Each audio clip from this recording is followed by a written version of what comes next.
The December 28, 2023 special session of the Clarksville City Council is now called to order.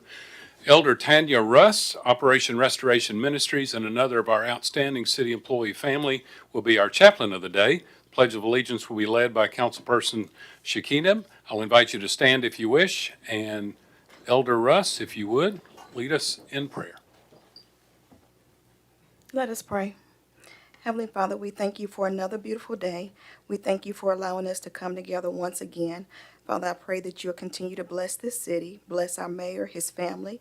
Father, I pray that you'll bless everyone that sits in the seat of leadership. I pray that you'll give them wisdom, guidance, and strategy to make sure that everything goes as you desire for it to go in the city of Clarksville. In Jesus' name I pray. Amen. Of the United States of America, and to the republic for which it stands, one nation, under God, indivisible, with liberty and justice for all. Members, please register your attendance. Madam Clerk, take the roll, please. All members are present with the exceptions of Councilpersons Little, Red, and Allen. Thank you, Madam Clerk. The only two items on our special session agenda are as a result of the December 9th, 2023 tornado that devastated many parts of our community. They are assigned to the standing committees of the council, and the first item is Gas and Water Committee. Chairperson Holloman, you're recognized. Thank you, Mayor. First up, we have Ordinance 57, 2023, 24, first reading. An ordinance authorizing the City of Clarksville Gas and Water Department to forgive certain water usage for customers suffering leakage due to damage to structures caused by EF3 tornado on December 9th, 2023. I'll make a motion for approval. Second. Motion been made and properly seconded in favor of Ordinance 57. Have asked Mr. Riggins, let me put my teeth in so I can talk, to come forward and give us a brief explanation of the ordinance and answer questions. Mr. Riggins, you're recognized. Thank you, Mayor. Good evening, Mayor, Council. After surveying the damage of the tornado, it was plain to see early on we were going to need to invoke some of the powers that are already listed in the code.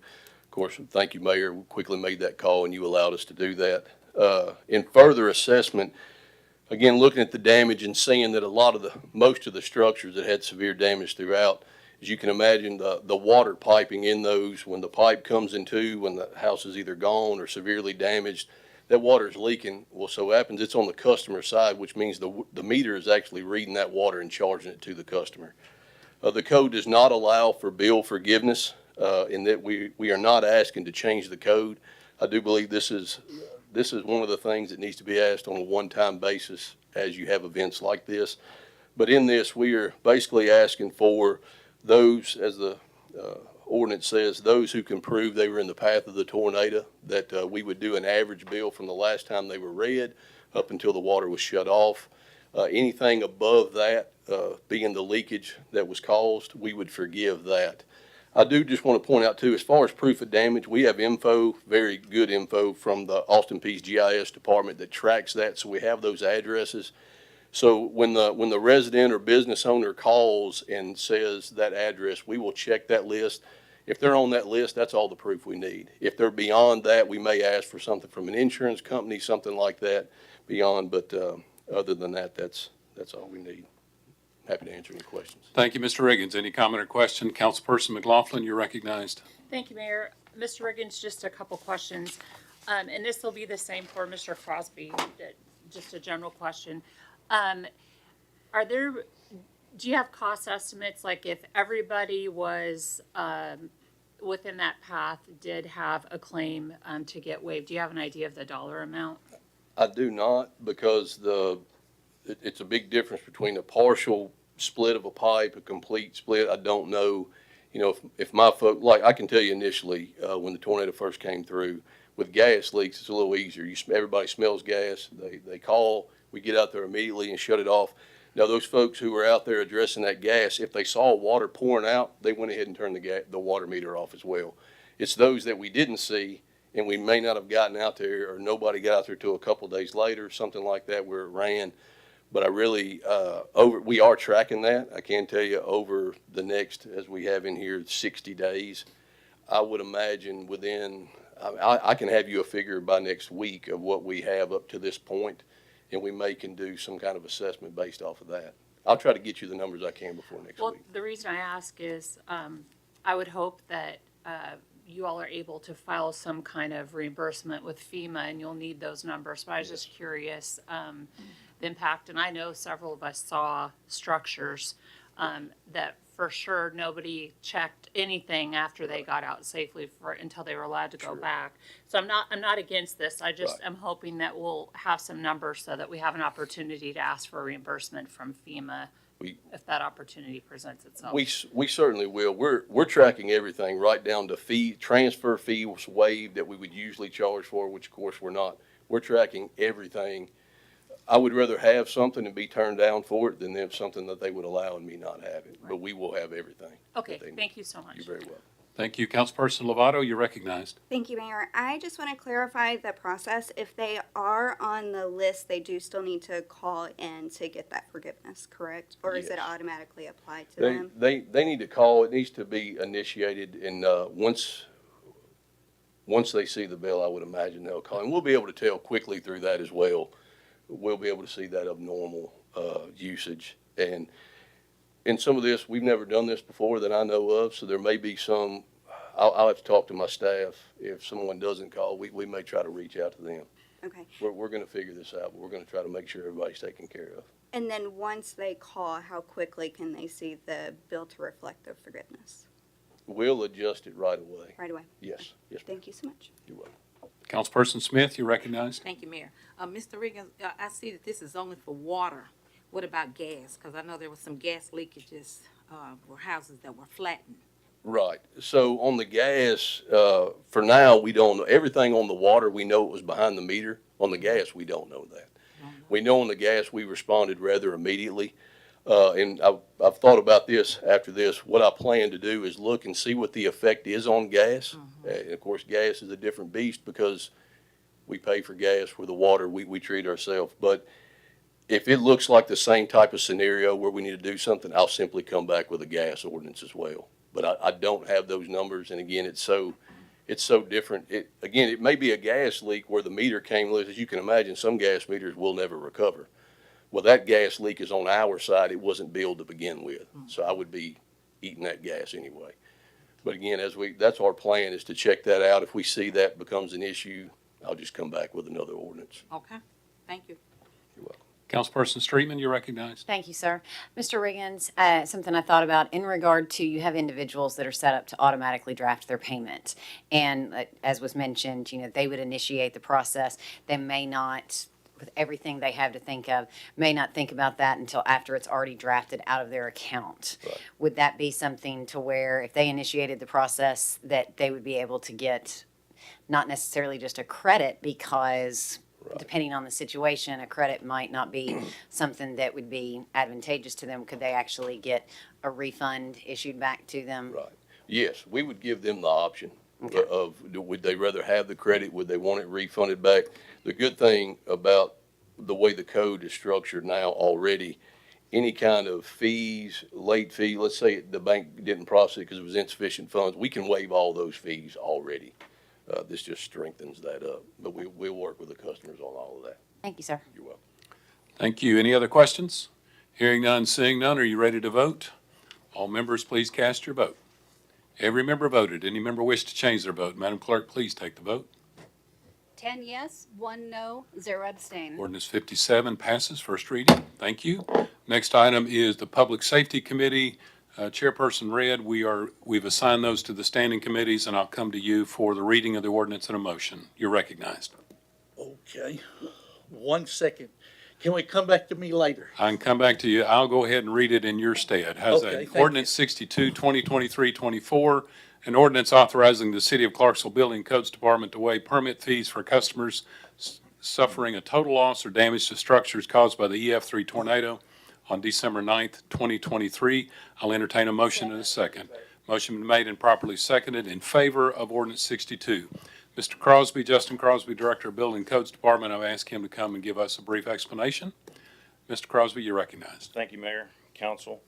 Through our meetings that we've had after the tornado, we found a need that folks who do not have help, that need help in the way of, our fees are a little different. So the building and codes fees, what you're looking at is demolition fees, electrical safety inspection fees, gas safety inspection fees, and permit fees. So as we talked to folks and heard from folks in the community, some folks are not served by, they didn't have insurance, or they've got somebody here to help them demolish their house and they don't know where to turn. Well, part of these fees would be to waive the demolition fees. They're minimal. Our responsibilities under those are minimal, but they're important. So we have to follow our process. We have to issue those permits, and we're asking to waive the fees for those folks in order to help them move forward. A lot of them are having help from the community that they're not having to pay for, and these permit fees, we want to do the same. Okay, you've heard the explanation. Any comment or question? Councilperson Smith, you recognized? I just want to thank the city for taking the time and effort to make things better for the citizens in Clarksville, and I think waiving those fees is awesome. Also, I say that these are taxpayers, and I think we're doing them just. Thank you. Thank you. Any other comment or question? Seeing none, hearing none. Thank you, Mr. Crosby. Thank you. Are you ready to vote? All members, please cast your vote. Every member voted. Any member wish to change their vote? Madam Clerk, please take the vote. 11 yes, 0 no, 0 abstain. Ordinance 62 passes first reading. We're now ready for public comment. Any member of the public wish to address the council? Seeing none, any council member have a comment before we adjourn this special session? Seeing none, hearing none, I'll entertain a motion to adjourn. Without objection, we're adjourned. See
Welcome back. We are now ready for the executive session of December 28th, 2023 of the Clarksville City Council. The first item, as usual, on our agenda is the Planning Commission report. Mr. Tyndall, please, sir. Good evening, Mayor and City Council. While the slides get pulled up, the mayor's allowed me a chance to update you on two items here. We saw this slide last month, but due to the devastating tornadoes in our community, our consultants reached out and said, I think it's a good idea to cancel it. I was good, like, yeah, that's a good idea. We need to do that.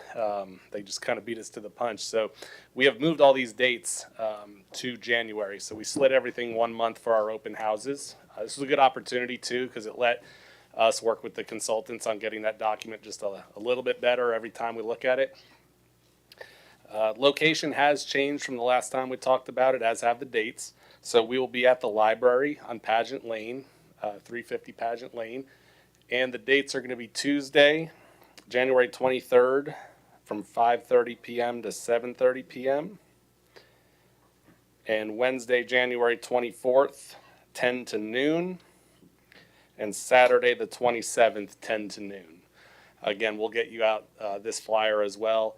We have pulled the document off the QR code for the moment. It should be back up late next week when we get a cleaner copy up there. So it'll still be up plenty of weeks before the open houses. Again, we hope folks come out and see us at one of those times. It's a drop-in only event, so you don't have to come exactly at the time when it starts. You could come 10 minutes before we're done, and we'll still have an opportunity to talk to you.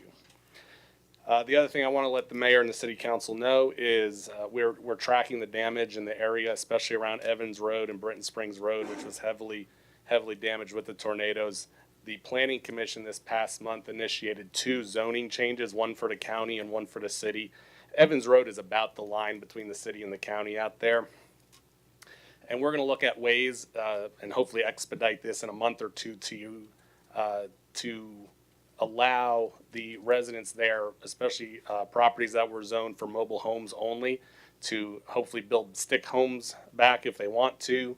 Not have to build mobile homes depending on what the insurance says, and just speed up the process of redevelopment out there for the affected residents. So we're going to look and work with the code departments at what we can do both in the city and the county to make it easier on our residents. Thank you for that, Mr. Tyndall. First item on our Planning Commission report is Ordinance 58, 2023-24. This is Planning Commission case Z66, 2023. This is an application of Vernon Weekly. It's 0.78 acres. It's currently zoned O1, which is office, and it is requesting to go to C5 general commercial. It is in an area of C5 across Rossview Road. It's approximately 440 feet west of Warfield Boulevard in City Council Ward number 11. It's currently a grassed field, and the property is requesting to be used for a commercial flooring office business. This is an example of when they went to the code department and asked if they could use the property. They said, well, if you're just going to be a show place or an office, sure, but they are going to be a warehouse as well. So that kind of triggered them to request the rezoning into the C5 zone for this property. There it is looking from Warfield back on Rossview. They would share the driveway with the corner store that's out there. And that's looking back towards Warfield. Just past that tall tree would be the property. This is not the driveway. That's the driveway just one property down. You can see the building there, which would share the driveway, and the building would go behind that building there. Department comments or concerns. Sidewalks would be required along the frontage. A traffic assessment was required and submitted. Coordinate driveway alignment, all required by the street department, and that was all complied with. No other comments or concerns from the other departments. Staff recommended approval. The proposed zoning request is consistent with the land use plan. The proposed C5 highway and arterial commercial district is located at a signalized intersection and a node of commercial activity, and is in character with the development pattern of the area. Adequate infrastructure serves the site and no adverse environmental issues were identified, and the Planning Commission also recommended approval. Thank you, Mr. Tyndall. Any comment or question regarding Ordinance 58? Seeing none, we're ready for item B, ordinance 59, 2023-24. Mr. Tindall, please, sir. This is Planning Commission Request Z68, 2023, application of Terrence Burney. This is .34 acres, currently zoned R2 residential, and requesting to go to C1 neighborhood commercial. It is not an extension of the C1. The property is on Kelly Lane, approximately 135 feet south of the Bagwell Drive intersection. This is in Council Ward number 6. It's a lot with a house that's in a state of disrepair. And the applicant's statement is to provide for a daycare for low-income families or office space suites. And here's Kelly Lane as you're looking back from Crossland Avenue. And there's the home that's in disrepair that would be taken down as part of this application. And just looking back towards the other direction.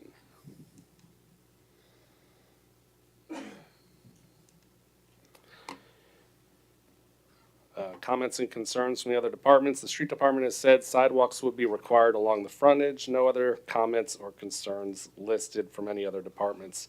The staff does recommend approval. The zoning request is consistent with the land use plan. The request of C1 neighborhood commercial will permit uses that will benefit the residents of the area. This request is not out of character with the frontage of Kelly Lane, as there are currently a mixture of uses accessed by Kelly Lane, and adequate infrastructure serves the site, and no adverse environmental issues were identified, and the Planning Commission also recommended approval. Thank you, Mr. Tindall. Any comment or question regarding this ordinance? Councilperson Smith, you're recognized. Thank you, Mayor. Were there any concerns with the residents over there, Mr. Tindall? Because I think this is the same property where he wanted to build all these apartments, and there were many complaints behind that. And I'm not saying I'm against this or anything. I'm just wondering if were there any complaints from any of the residents in the area? Because I know that road is very narrow. Yes, Go it ahead, is. sir. We received no comments or concerns via email or the phone, and no one spoke at the public meeting. Okay. I know it's very narrow, because only one car could get through there at a time. So I don't know how it's gonna be a nursery. It's not enough room for two cars to go up and down that lane. You can't even turn around. So are they gonna widen the street over there? Or I know they said sidewalks, but that's gonna make it smaller. I mean, I'm happy to have sidewalks now, don't get me wrong, but I'm saying, are they planning to widen the street, so that two cars can come up and down that lane if they're, preparing to make this, daycare? Well, all I can say, and that's a street department comment, we will review the site when it does come up for site plan review. And it is a relatively small site at, only a third of an acre. So it's not going to be a terribly large facility once you put in the building and the play area and a parking lot. I don't expect it to be a very large child care center, but something that the neighborhood could see use out of. You know about how many the house, take care of? How, How many children? I can't speculate on that. will it meet the state requirements? I'm sure it will. I hope so. Okay, thank you. Any other comment or question regarding ordinance 59? Councilperson Reynolds, you're recognized. I'd just like to clarify that even though they say they're gonna build a daycare and a C1, there is no legal requirement. Once we do C1, they can build whatever they want, right? That's correct. C1 is our narrowest of uses. It doesn't have a lot of uses available in it, so daycare is one of them. Office space, as they mentioned, is also the other one. Right, but they're not tied to what they Correct. write here. I just wanted, okay. Okay, any other comment or question? Seeing none, we're ready for item C, ordinance 60, 2023-24. Mr. Tindall. This is Planning Commission case Z69, 2023, also an application of Terrence Burney. This is .47 acres, currently zoned M2 heavy industrial and requesting to go to R4 multifamily. It is an extension of the R4 in the area. The property fronts the east frontage of North Ford Street, 160 feet north of the southern terminus of Ford Street. This is in City Council Ward number 4. It's a former single family home site, and the applicant's statement is to extend the multifamily zoning for a more appropriate use and provide workforce housing. Just in the past year and a half, I think we saw the property just south of this request for R4, which did pass, and you have that R6 as well to the north. And you'll see in the picture the R4 that you approved did get built in these pictures. The small house on the left is the property in question, and the 4 or 5 units down there with the cars is what was built on that other R4 request last year. And there's one more property at the end of the street there. And this is looking back up Ford Street. The property is on your right. And the home that will be taken down for the R4. Street department said a grading permit will be required, and you see the school system comments about their capacities listed. Historical estimates would put this at 5 units.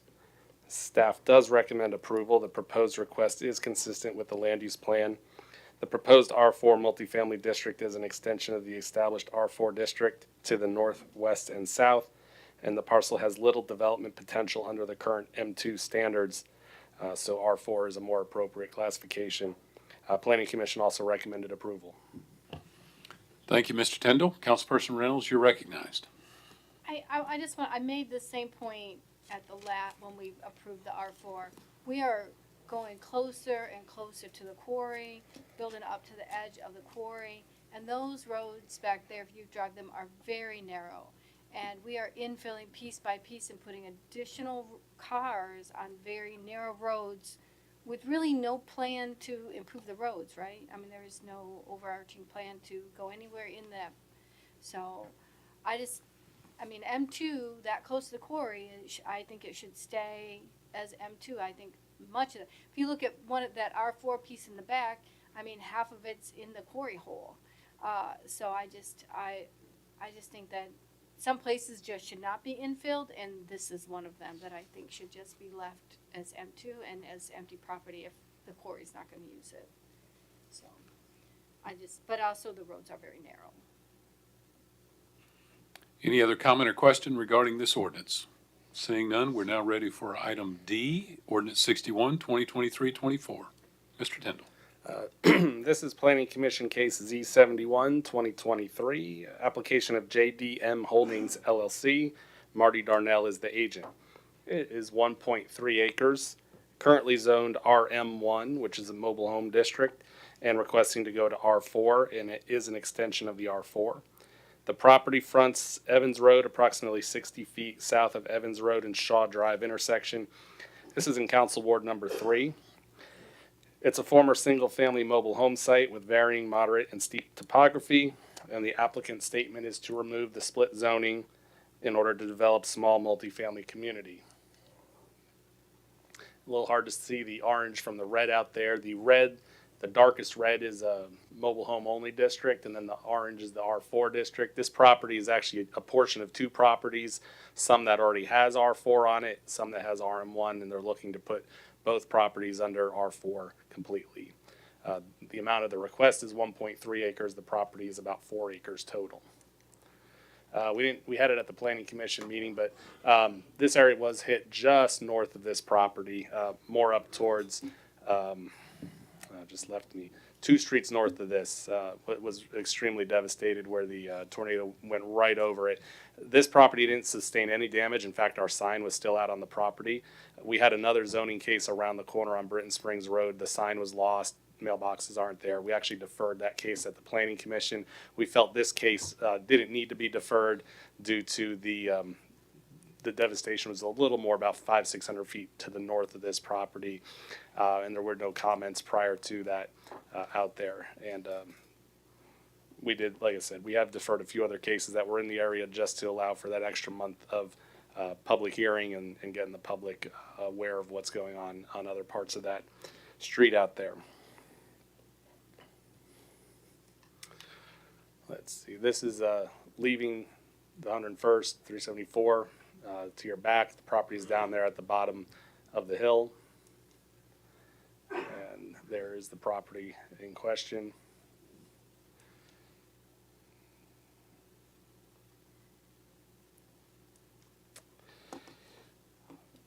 Street Department said sidewalks would be required along the frontage at site plan. They also wanted a blue line stream adjacent to the property to be identified, and there may be a buffer that could impact the site. No other department comments or concerns, and the school department listed their capacities at the schools listed there. Historical estimates would be 15 units. That might be a little high due to the topography, but we'll stay with 15 total units. Staff recommends approval. The proposed request is consistent with the land use plan. The proposed R4 multifamily district is an extension of the R4 district to the north and east. The Evans Road area continues to be an area of transition, and long-standing mobile home districts are seeing an increased interest in redeveloping into conventional stick-built single-family duplexes and multifamily residential. Adequate infrastructure serves the site, and no adverse environmental issues were identified, and the Planning Commission also recommended approval. Thank you, Mr. Tyndall. Councilperson Reynolds, you're recognized. So I mean, we're like, this is like piece by piece by piece, we rezone without knowing how many additional homes are we gonna put on this entrance or in this area. Like all of that undeveloped area is actually R4, right? Behind it. Behind it, yes. So- Not the properties fronting Evans Road. So, and then they're all gonna have to come through here to get out. Right? When they develop behind it, that's one owner and that all has to come out through one space. There'll be a driveway. One driveway. Somewhere, yeah. How many, like this is my concern, how many are gonna be built back there for the driveway? Yeah, it's difficult. You can see the topography there, so, historical estimates on 4 total acres could be as much as 40. You see the back of this property though, with all the tree line, and then there's a stream that goes back there. You can really only get to the front, not even half of the property, so, we're pretty confident saying 12 to 15, maybe even in the high end, on the topography there, but you can see a couple duplexes or quadplexes, put where they can level the property out enough to do something with it. So I mean, I get just this piece, but doesn't he own the pieces next to it? And won't they be developing the other pieces as well? Well, you can see where that driveway comes into the north. It's that connected to the piece behind it, and then this L-shaped piece as well. So it's both those properties combined. Nothing to the north or south of this. Okay, all right, thank you. We did not get any sketch on this one depicting what they could do. Any other comment or question regarding this ordinance 61? Seeing none, we're ready for item E, Resolution 28, 2023-24. Mr. Tyndall, please, sir. Mayor, this one and the next one both are the same alley. One was a request by a citizen, and then the city street department took on the rest of the alley the next month. So you'll see 2 different resolutions. It's on the same alley. It's for abandonment of this unnamed alley there in the Red River neighborhood adjacent to Austin P. and Ford Street. The first resolution, 28, is just going to be this small southern piece, surveyed right there. And then the resolution 29 will be this one. So without objection, we'll take questions on both of those, I assume. Sure. Councilperson McLaughlin, you're recognized. Thank you, Mayor. So if both of these are approved, who are the adjacent property owners? Is Austin P. one of them? Correct. And the other one is, I saw on All those Mr. small Chestnut. parts. Well, Mr. Chestnut he's the one who originally brought it in on this one. He'd be the property owner to the east. If this one is approved, it's those other 5 or 6 parcels will all gain about 7 to 8 feet. It's a very narrow alley, about 15, 16 feet. So each side will get 7 to 8 feet added to the back of their property. Is any of that owned by Austin P? The building to the west is owned by Austin P. Okay, so the other abandonment properties would come on the tax rolls. Correct. Okay, thank you. And there's no pavement out there right now. It's just a line on a map. Just, Or a hashed line. just holding the earth together. Councilperson Smith, you're recognized. Thank you, Mayor. Mr. Tyndall, when we approve, giving these abandoned properties over to, I don't know if we're giving them over to the people, that owns the property near it or what, but, there was a case where we gave some abandoned property to a church. And what he did was, it was kind of a way for the people to get out and go from their home and go back out into the street, the main street. And he put a fence up to block these people. And, you know, I know that we got calls about it, and she was like, this is a disgrace. I can't get out of my house because I used this alley. She lived back there in the alley. So does this mean that they can, you know, cut these properties off, you know, block them so that people can't use them? Is that against the law? I mean, because that was a big thing that happened over there in my ward, and I mean, it was a problem. I mean, the woman couldn't even turn around. I believe I know the area you're talking about. Yeah. That was probably 7 or 8 years ago now. Right. It was before my time. The good thing about this alley is there's no pavement. No one's using it to access their property. It's an alley that was never built. The one you're speaking of, I think, was built or had a portion built at one point. And maybe that's something that should be taken into consideration sometimes when we abandon this. As far as this one goes, the staff and the street department don't have any objections because it's not being used for any purpose. We just hate that if we give it over to them, that they don't block it off for use. Because like I said, the house back there, she had nowhere to turn around, and that was a complaint. She just kept complaining to me, and I'm like, I mean, I can't do anything about it. We approved it, and that's the way it is, you know, and I just hope that we come up with something where if we give them these properties, that they cannot block it off for use for, you know, to get in and out, but, you know, access to get in and out where they live. Someone live back there, you know, in the alley, because there are people live in the alley, you know, and they can't get out.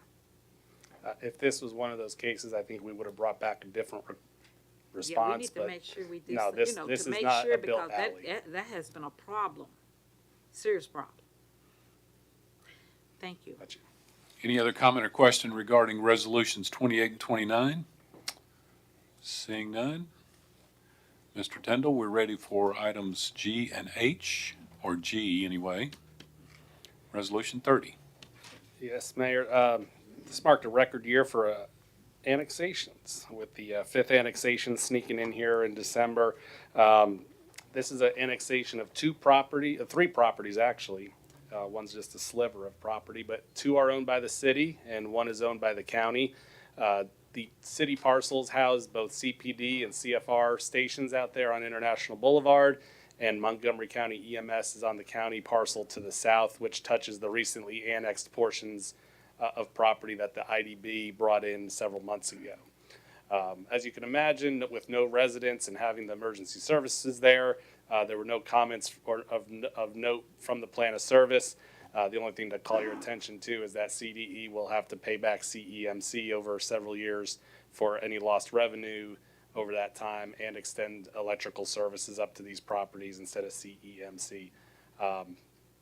This nicely rounds out the area up there. I don't think you'll see any more annexations up International Boulevard, because the next property up is the daycare center. We approached them when the IDB was going to annex their properties, and they were not interested at this time of annexing. And then the other property in here,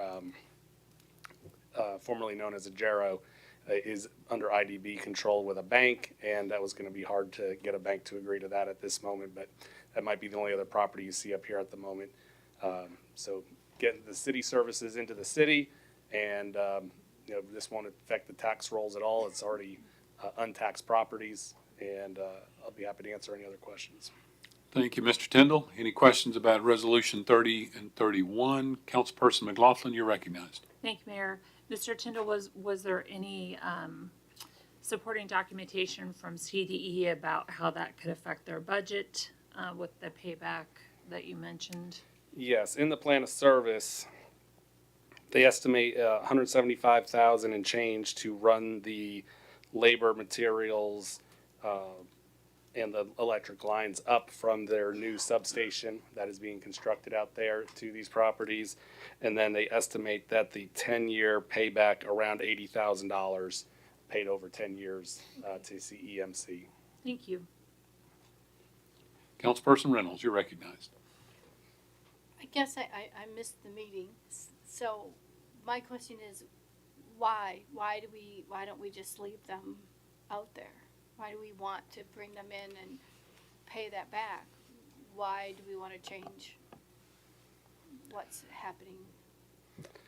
When we were gonna try to bring this in with the IDB properties, we had to wait for the county mayor to get permission to bring the EMS station in, which is not the bigger point, but having this, both the city fire and police station under city jurisdiction, just, I wonder if we're the only city out there to add a fire station or a police station hanging out there in the county, so it kind of rounds that out very nicely for the public services. And who does the city, who do they serve? Do they serve the, The fire station, fire, like, do they serve the residents or do they just serve the industrial? well, that fire station does serve the residents in the area off both sides of Exit 8, as well as anything else within the district, I'm sure.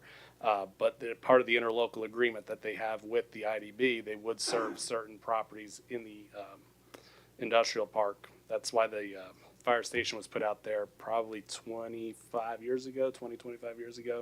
Not is quite there- that long. Not quite. Is there cost sharing and will there be, since we're servicing county property and we're taking this property back in, is there cost sharing back to the city resident? That'd be a no. So so we take it back and we pay for everything and then we pay another bill on top of it? I'm just not understand why. Why would we take on this cost? Well, part of the part of the rationale behind constructing a fire station out there was because of the industrial recruitment. Hankook was a pretty significant project back in 2007, I believe. And part of the agreement with the city at that time was that we would construct a fire station 12 there and staff it, and take in Hankook and a couple of other industrial properties there on International Boulevard. The county did pay us, or is paying us back for the construction of that facility. They haven't quite made us whole yet, but we're getting there. But there is no cost share beyond that. So we're paying, so did Hancock come into the city? No. So we're paying, the city taxpayers are paying for staffing, but not getting any financial gain for the services that are being provided on that station. Well, one would argue that Hankook Tire providing jobs, an investment in our community gives us a direct benefit. Plus, that fire station is well positioned to serve a growing area of our community within the city limits, residential within the city limits. As we all know, that's a growing area out there. I mean, if it's gonna cost us money to bring in, Mayor, that's my, like, why not just let it play out and not take on that debt? Well, as Mr. Tyndall, we're not taking on debt. I mean, CDE is going to serve it by running lines to the facilities from the substation they're already building because of the growth. But it does, as Mr. Tyndall said, put two city-owned facilities inside the city limits. And the revenue that CDE would be paid from the bills from these three properties is just really going to get passed through to CEMC in portion over the next 10 years. So they will make a little bit more every year. It's a prorated amount, I believe, over a 10-year amortized, and it's a state law that's, so cities, when they used to annex large portions, couldn't potentially bankrupt a electric provider by taking many ratepayers out. It gives them an opportunity to be whole over a period of time. But they're our own ratepayers, like, they're, like, Well, right now, they're paying CEMC, and then when this is done, they'll pay CDE. CDE will pay a portion back over a certain amount of, like I said, 10 years, I believe, to CEMC, prorated. I guess my why still, I mean, why not just leave it till that's paid for? Well, the clock doesn't start ticking until we annex it. So the 10 years doesn't, as far as CDE and CEMC's arrangement, that 10 years doesn't start until we annex. As far as the industrial board paying the city for the construction of that facility, they're close, but not quite there yet. And we're still paying to staff it and man it and. Well, it doesn't just serve people outside the county or the manufacturers. It does serve, well, can't tell you exactly the service area, but it does serve down Rossview Road and Powell Road and Dunbar Cave and Okay. the athletic complex. Thank you. And correct me if I'm wrong, Mayor, but when When it gets built. the IDB built the southern park there, the city and the county didn't go 50-50 on the construction and purchase of the land. The city's portion was a bit of the fire station to make up for maybe not paying for the International Boulevard or buying some of the land. And you've got to go back to that 2007-6 period there when they were working the details out. But Well, we did split the cost of the property 50/50. But we did some things on top of that, such as infrastructure, utility infrastructure, et cetera. And there's a cost share when they sell property to an industrial prospect or customer, where we split the proceeds 3 ways, not evenly 3 ways, but city, county, and the IDB gets 10%. Other questions? Okay, we're now ready for, looks like, items J and K, or do they go together? No, just J. Resolution 33. 33. Is 32? 32, I'm sorry. 32 and I'm sorry. 33 are the same, similar. They're going to require 2 different public hearings, but Okay. 2 different plan of service closeouts. As you remember, I think we had 3 or 4 last month, and these are the final 2 that you'll see for a little bit. A1 2018 finally closing out, which is the athletic complex on the south side of Rossview Road, with the eventual construction of the substation will close that out. And then A2 2023 on Oakland Road and Interstate 24 up there was nothing additional to do. So this is the 6-month final closeout of both of those. Okay, you've heard the explanation of resolutions 32 and 33. Any comment or question? Seeing none, we're now ready for item K, ordinance 56. Of that, I'm sure. I've been holding off bringing this one to the city council because it's a big ordinance, and every time we do it, it's more and more maps. But this encompasses the last 3 annexations. You can see on the left side call-outs. Ward 10 would pick up the IDB property, and then these 3 properties if annexed next month. This is an ordinance, so it requires 2 hearings, and then or 2 readings. I'm sorry. And then on the bottom there, you'll see where Ward 2 picks up the Garrettsburg Lane annexation. And then on the right is the new city ward map. No other lines changed. This only affects, as the city pushes out for annexations, the properties have to formally be added to the different wards respectively. This does not require a public hearing. Okay. All right, any comment or question regarding this ordinance? Seeing none, hearing none. Mr. Tyndall? That concludes my report. All right. Thank you, Mr. Tyndall. Thank you. We are now ready for the consent agenda. Madam Clerk, please read the consent agenda. All items in this portion of the agenda are considered to be routine and non-controversial by the council and may be approved by one motion. However, a member of the council may request that an item be removed for separate consideration under the appropriate committee report.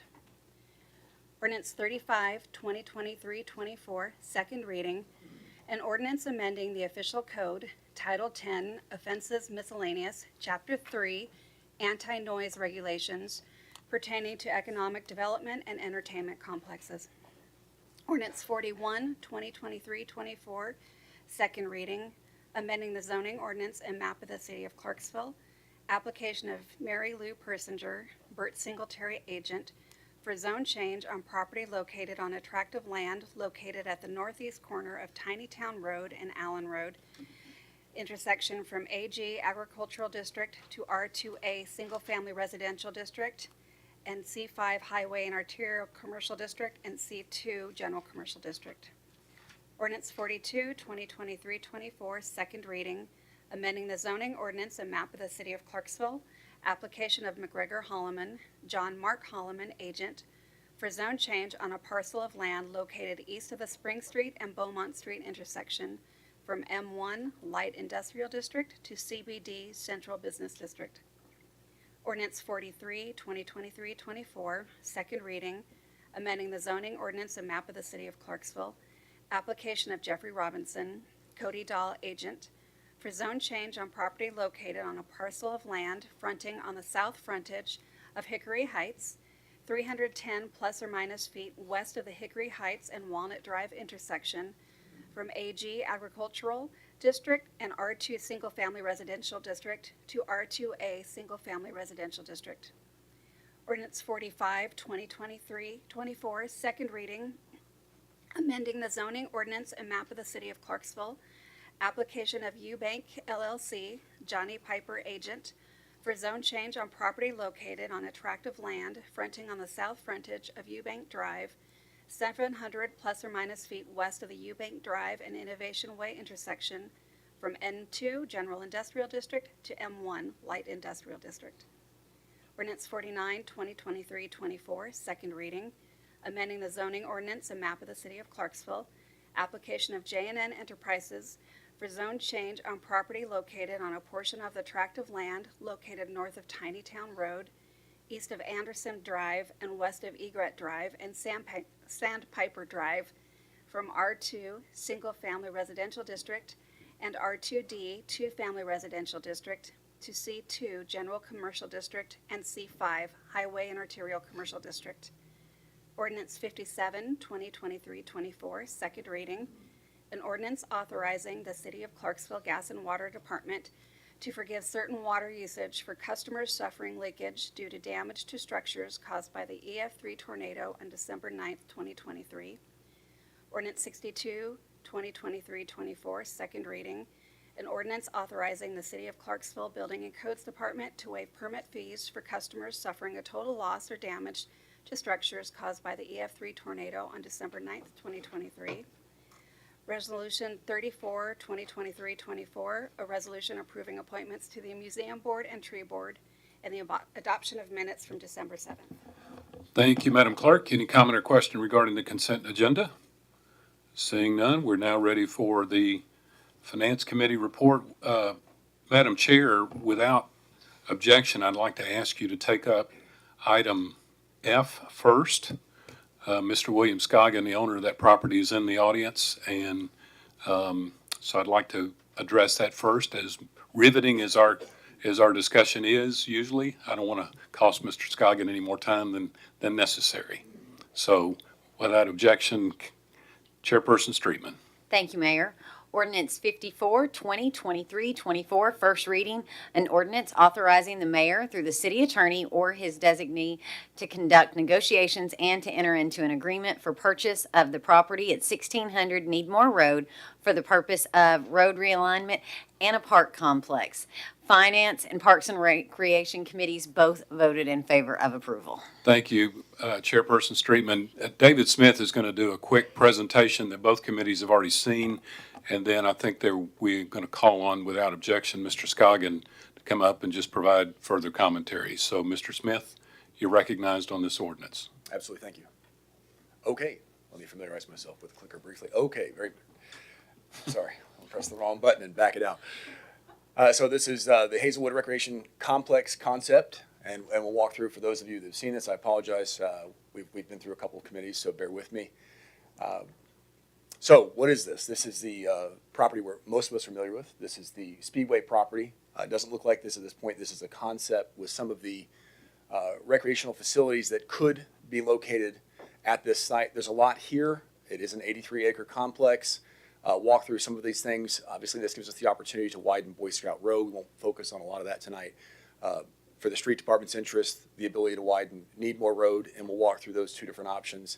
Potential for commercial resale on the frontage of the property. The big buzz, of course, a recreation center with potential indoor aquatic facility, gym space, another blueway access, playgrounds, walking trails. The sky's really the limit with this property. It is a very, very large acquisition. I would point out, of course, also that this is right across the street from the other site that was previously under consideration, that was 20 acres, and we'll walk through some of the details on that as well. The asking price for the property is $7 million, and it comes with some stipulations that we'll walk through also.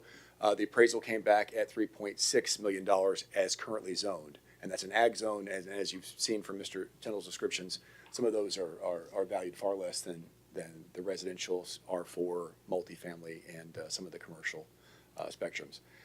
This is an overview of the existing facilities here in Clarksville. These are the parks facilities. Some of those that, obviously the larger Swan Lake complex, the athletic complex, the Liberty Park facility. Each of the red flags there on the map is one of our existing community centers, Kleeman, Burt, Cobb, and Crow. Of course, notice north of 374 101st, there isn't one of these facilities, so the need is there in the north part of Clarksville. And I think as the council, you guys have already recognized that and established this capital project previously. The Speedway property there located, it's difficult to see. It's next to Billy Dunlop Park there on the north side. You can see it's kind of outlined in red, and then the property itself is in white. Some of the facts surrounding this, again, as stated, this is a funded project. This was established in 2019 to the tune of $8.5 million for the purpose of land acquisition, and that's what we're here to talk about today. I think the property in question at the time, again, was a 20-acre parcel across the street, and the asking price for that was $5 million, so roughly $250,000 an acre. Keep that in consideration, and a large portion of that property was unusable due to concentration of features or sinkholes and that sort of thing. The seller in question, you can speak to him here in a few minutes and ask questions, is offering this to the city of Clarksville and has an interest in selling only to the city of Clarksville. There is a 2-year buyback, or a 2-year lease rather, associated with this, that Mr. Scoggin would be a tenant in essence, carrying insurance and all those sort of things as we discussed in finance, just so that he can fulfill some of his outstanding contracts. The pool dome, as you guys know, was destroyed in the spring of 2023 in the wind event, and we haven't had an indoor, there isn't an indoor public facility available in Clarksville. Ours was the only one. Billy Dunlop Park, if you've been out there in the warmer months, is very, very popular and excessively crowded. This would give us an opportunity to expand our Blueway feature and improve that waterway. So into the deets, if this was sold rather to a private developer, the property would most likely be rezoned. It's presently ag. It would likely, the highest and best use, based on some of the language that we saw, would be that this property be R4 or C5. And R4 right across the way sold for $1.4 million, which, broken down was approximately $140,000 per acre. At the 83 acres, we're looking at $84,000 an acre in the acquisition of this property. So very inexpensive. Obviously far less than the $250,000 we were willing to pay across the street from this property that gave us no Blueway access, etc. So a much better deal for us. Pisk Elementary is not listed on this map, but it is in the center of this circle, and this is the PRZ, the Parent Responsibility Zone. There are 2,904 addresses within a mile of that. The dark blue areas on this map are the sidewalks that are already established. Pisk Elementary's driveway, which we'll see here in a minute, for their parent pickup and drop-off, which includes sidewalks, comes out directly to the Billy Dunlop, or rather Boy Scout Road, which is the ingress-egress for Billy Dunlop. In the upcoming slides, you may get a little disoriented. I apologize. This is how the plans were drawn. We know that the Needmore Road in this area runs north to south, but it's been shifted for the purpose of the plan documents. To the bottom right is the Speedway property that we'd be looking to acquire. Top right and bottom left are all multifamily in these areas that are heavily being developed. And the property that we were evaluating for purchase is in the top left. So again, we are right across the street. These are very early designs for the street department. We'll walk through some options in a minute, but what I want to show here is that as part of the 2020 plan, the widening of Needmore, it's already in the works. And that's going to include a 10-foot multimodal path and a 5-foot sidewalk on either side. This gives us an opportunity to signalize this intersection and create continuity between our recreational facility and the egress to the school and the neighborhoods that we saw in some of the previous images. A walkable, safe, signalized intersection to cross, and anybody that's been to Kleeman has seen just the relationship that the Kleeman Center has with New Providence Middle School and how many, even daytime activities they have in concert with the school, not to mention after-school opportunities. So let's talk through these two different options. This is heavy on street stuff, so slow me down. Option number one is we don't buy the Speedway. We've got to buy right-of-way no matter what because we're putting a 5-lane section of roadway through this area. So there's no escaping that. If we don't buy the Speedway and we buy the right-of-way, we have to support the Speedway. And I say that literally and figuratively because these shipping containers support the edge of the raceway and they're elevated 20 foot above the roadway. We have to build a retaining wall that's roughly 700 feet long at an average height of 20 feet to support that load, if you will. On the other side of the roadway, we have a tremendous amount of acquisition that's needed for right-of-way and construction easement. The two houses there aren't really gold. We've highlighted those just to show you how close we have to get with our right-of-way and construction easement right up to the back porch in order to complete the widening as originally proposed. So this gave us an opportunity to look at this from enterprise function and, kind of a what-if approach. Again, those are the shipping containers or conics structures that are there. Again, that's the side of the roadway. We would be pushing all the way against those with a retaining wall to get us the widening we need. Multimodal path is on that side. 5-foot sidewalk is on the other side. So we'd have, this very, very tall structure against that. Option 2, we buy the speedway.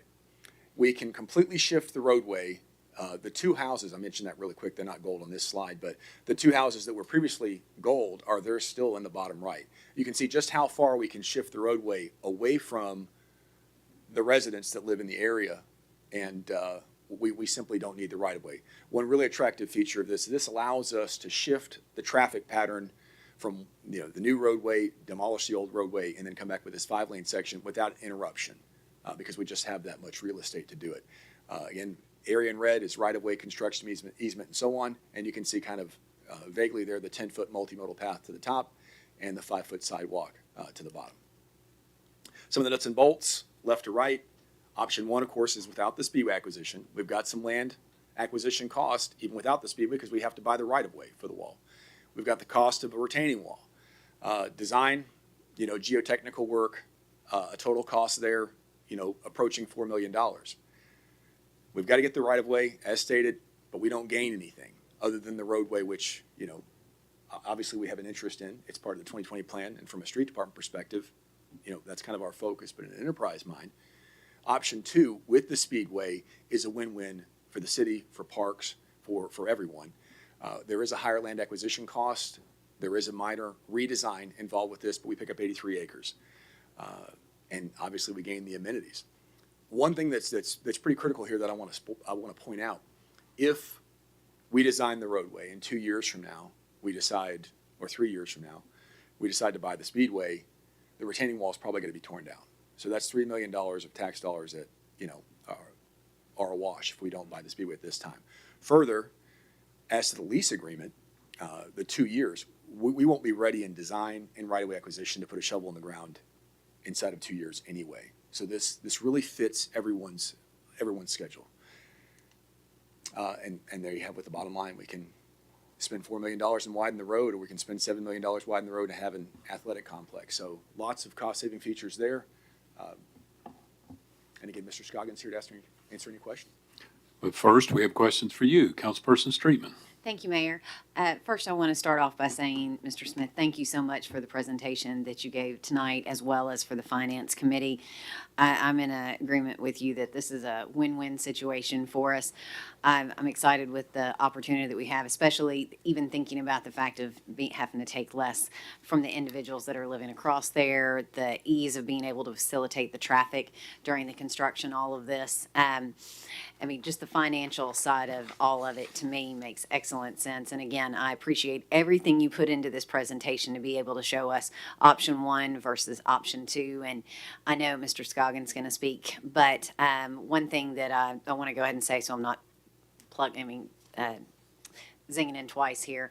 I think this is an excellent opportunity to keep something that is been for families for decades upon decades, to allow it to still be something for recreational use for our citizens to be able to enjoy. And I think there's just a lot of opportunity for us to be able to offer it. And I know from my time years ago serving on the Parks and Recreation Committee how much we need more park opportunities out in that area. So I look forward to voting in favor of this next week when we vote. So thank you. Thank you.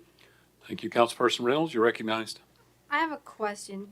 When we do like eminent domain or we purchase property, we always say we cannot pay above, is it the appraised value or is it the, this value? So I'm wondering how legally we can go this high. It's not in city code that we can't pay above appraised value. We have to take it on case-by-case basis. Typically, rule of thumb is we don't pay above appraised value, but we're looking at cost avoidance. Mr. Smith mentioned the retaining wall and the cost that money we'd have to spend on the road widening. So that's why we're looking at acquiring this property, which gives us not only the property for the road, but significant property for the complex. I thought there was a state law that said we couldn't do that. No, law, no I state thought- law, no city code ordinance. It's just been a matter of practice. Okay. And then I was wondering if anybody has reviewed to see if there was gonna be any required environmental cleanup of the area after we purchase it. Mr. Smith, you want to address that? There has been, Mr. Hilborn's been involved with it. I know there's been a phase one done. There's some literature produced on that. So there will be additional costs for the environmental cleanup. I can't speak to those details. Again, Mr. Hilborn or perhaps the mayor could speak to that. Yeah, at Mr. Scoggins' expense, he did a phase one environmental, and we'll do a phase two. And there's really no significant issues on the property at this point that was discovered in the phase one. And then the phase two will go a little deeper. Okay, thank you. Councilperson Holloman, you're recognized. Thank you, Mayor. Mr. Smith, I like the presentation, and I like how you gave us the options for everything. Not really so much a question as it is just a statement. I support this 100%, and I want to thank you just so much for like all your hard work that you put into it. And I know you've gotten pretty good at doing these presentations now. But I support you 100%, and you can count on my vote, and appreciate you. That's all. Thank you. Thank you. Councilperson McLaughlin, you're recognized. Thank you, Mayor. Will this be made available to us so that we can, the presentation, so we can share it? Okay. Yeah, we didn't want to share it prematurely Yes. until the council had seen it. Right. Plus, we were working out some kinks. But yes, we'll share that tomorrow. Thank you. And then I want to thank Mr. Scoggin for giving us the opportunity to acquire this property, considering the history between the city and the racetrack over maybe 15 years ago. But no, I know it's all water under the bridge, but I mean, when I saw this at the finance committee, I'm like, oh my gosh, this is like the perfect partnership and the perfect thing coming together for so many different reasons, not just the park property, but the aligning of the school system property, the widening of the road, things that need to happen anyway. And it's like a perfect scenario, just in my opinion. I'm not an engineer and don't know anything, but I just want to thank you for offering it to us and appreciate your partnership. Thank you. Thank you. Councilperson Zacharias, you're recognized. Thank you, Mayor. I would just like to point out that when we look at, so I expected to hear some concern about the asking price versus the appraised price. I think it's important to understand that this appraisal was done as the property is currently zoned, which is not the zoning that it would be under were it to be sold to somebody else. Okay, highest and best use, or we want to call it, whether it be rezoned to residential or commercial, that is going to greatly or significantly increase the value of that property. And in the example that Mr. Smith gave, what was it? A commercial property across the street was sold for $140,000 an acre. Correct, sir. And we're getting this property for $85,000 an acre. Okay, were this property to be rezoned, we would expect to pay much closer to this $7 million asking price. Thank you. Thank you. Councilperson Reynolds, you're recognized. Can we pay to have, we're setting a precedence here. Further down, we're gonna talk about eminent domain and that we're taking people's property. So here, I just figure congruent wise, can we pay for an appraisal or have someone in writing estimate if this property was, zoned for R4, it would be worth this much money?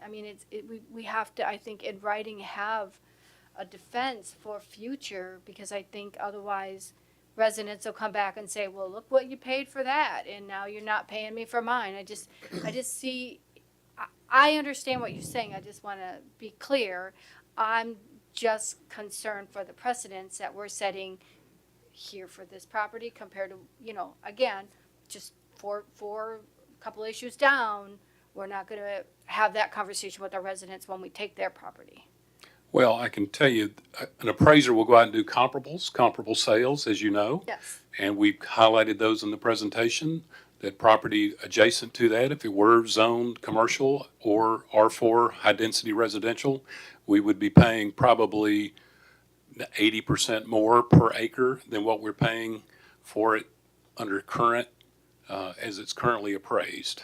So to pay money for an additional appraisal would be a waste of money, knowing that it would most likely be appraised for a much higher value. And that we already know, and that land ain't getting any cheaper out there. I mean, I understand what you're saying, but honestly, I would pay $5,000 for a comparable, just to have it on the record, to show that we did our due diligence to the community for the future. Again, I respect everything you're saying, and I understand it, and I agree with it. I just am concerned for future conversations. Councilperson Streetman, you're recognized.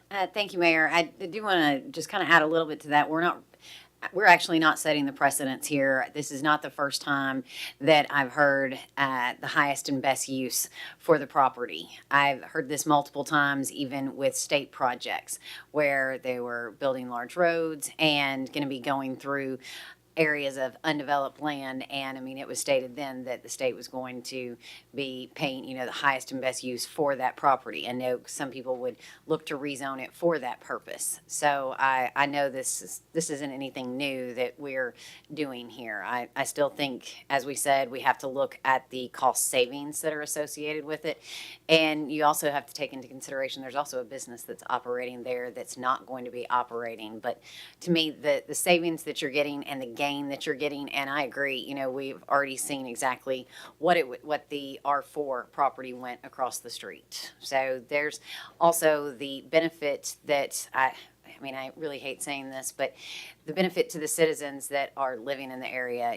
There's a lot of people that, I'm not one of these people, I do want to say that, but have complained about the noise from the traffic. I don't live near there, so I can't say that, but they've talked about the noise from the racetrack that they've had to deal with.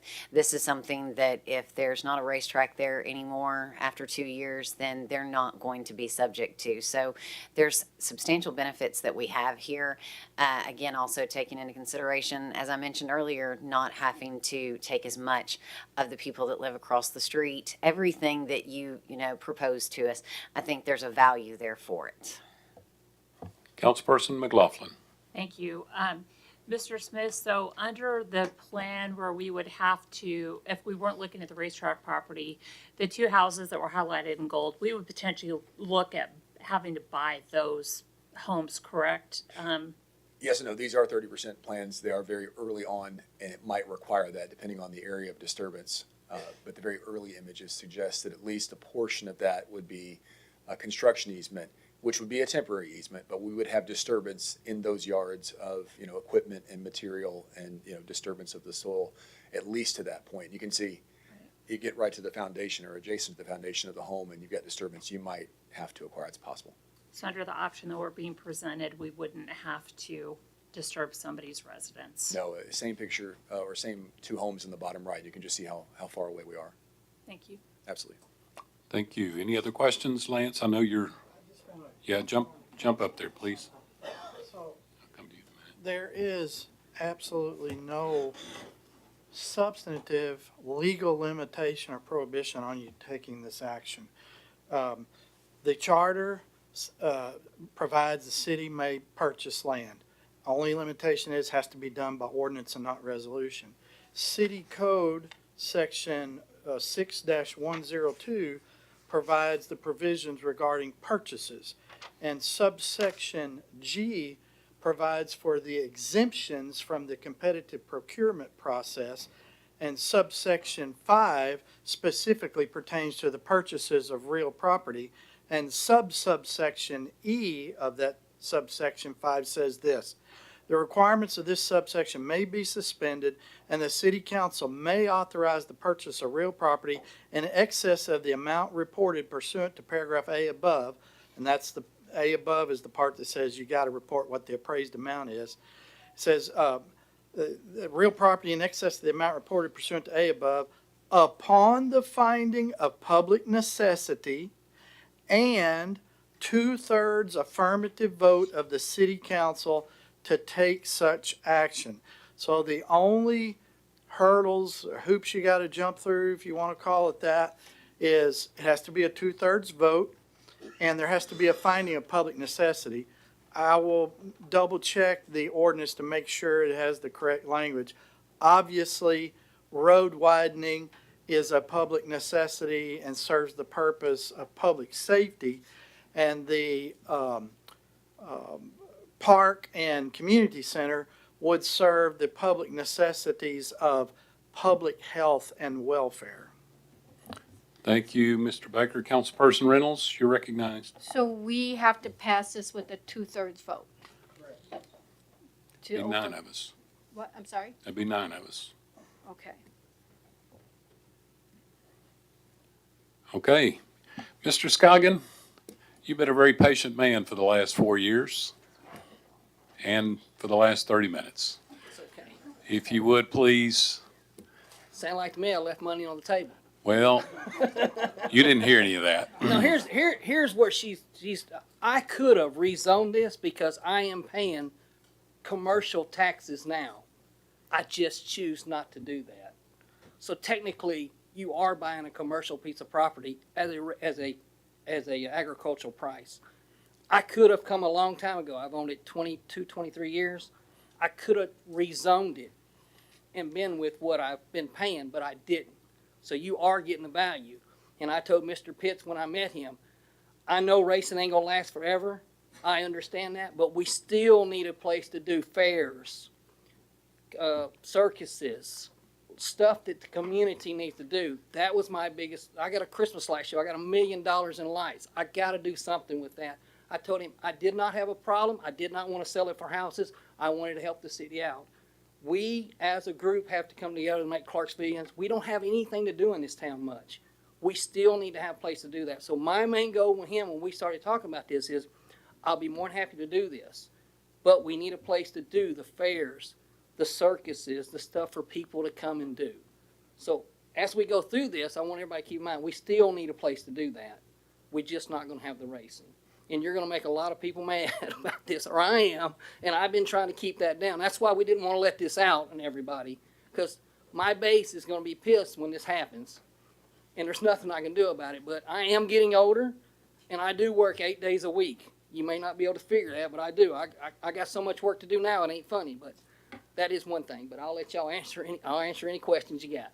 All right. Thank you, Mr. Scoggin. Councilperson Reynolds, you're recognized. My husband will be one of the ones that will be upset, just for the record. He loves racing and he is always appreciated. So I just wanted to say that. But I also wanted to say that I understand the value, ag, and all that. I'm just concerned of when you look at the numbers and when you look at this for residents asking the question. And as long as we have the documentation of the why and how and crossing our, showing them why and how we did it, I don't have a problem with that. I'm just concerned that we're not necessarily doing our due diligence for 5 years, 10 years when they come look at it.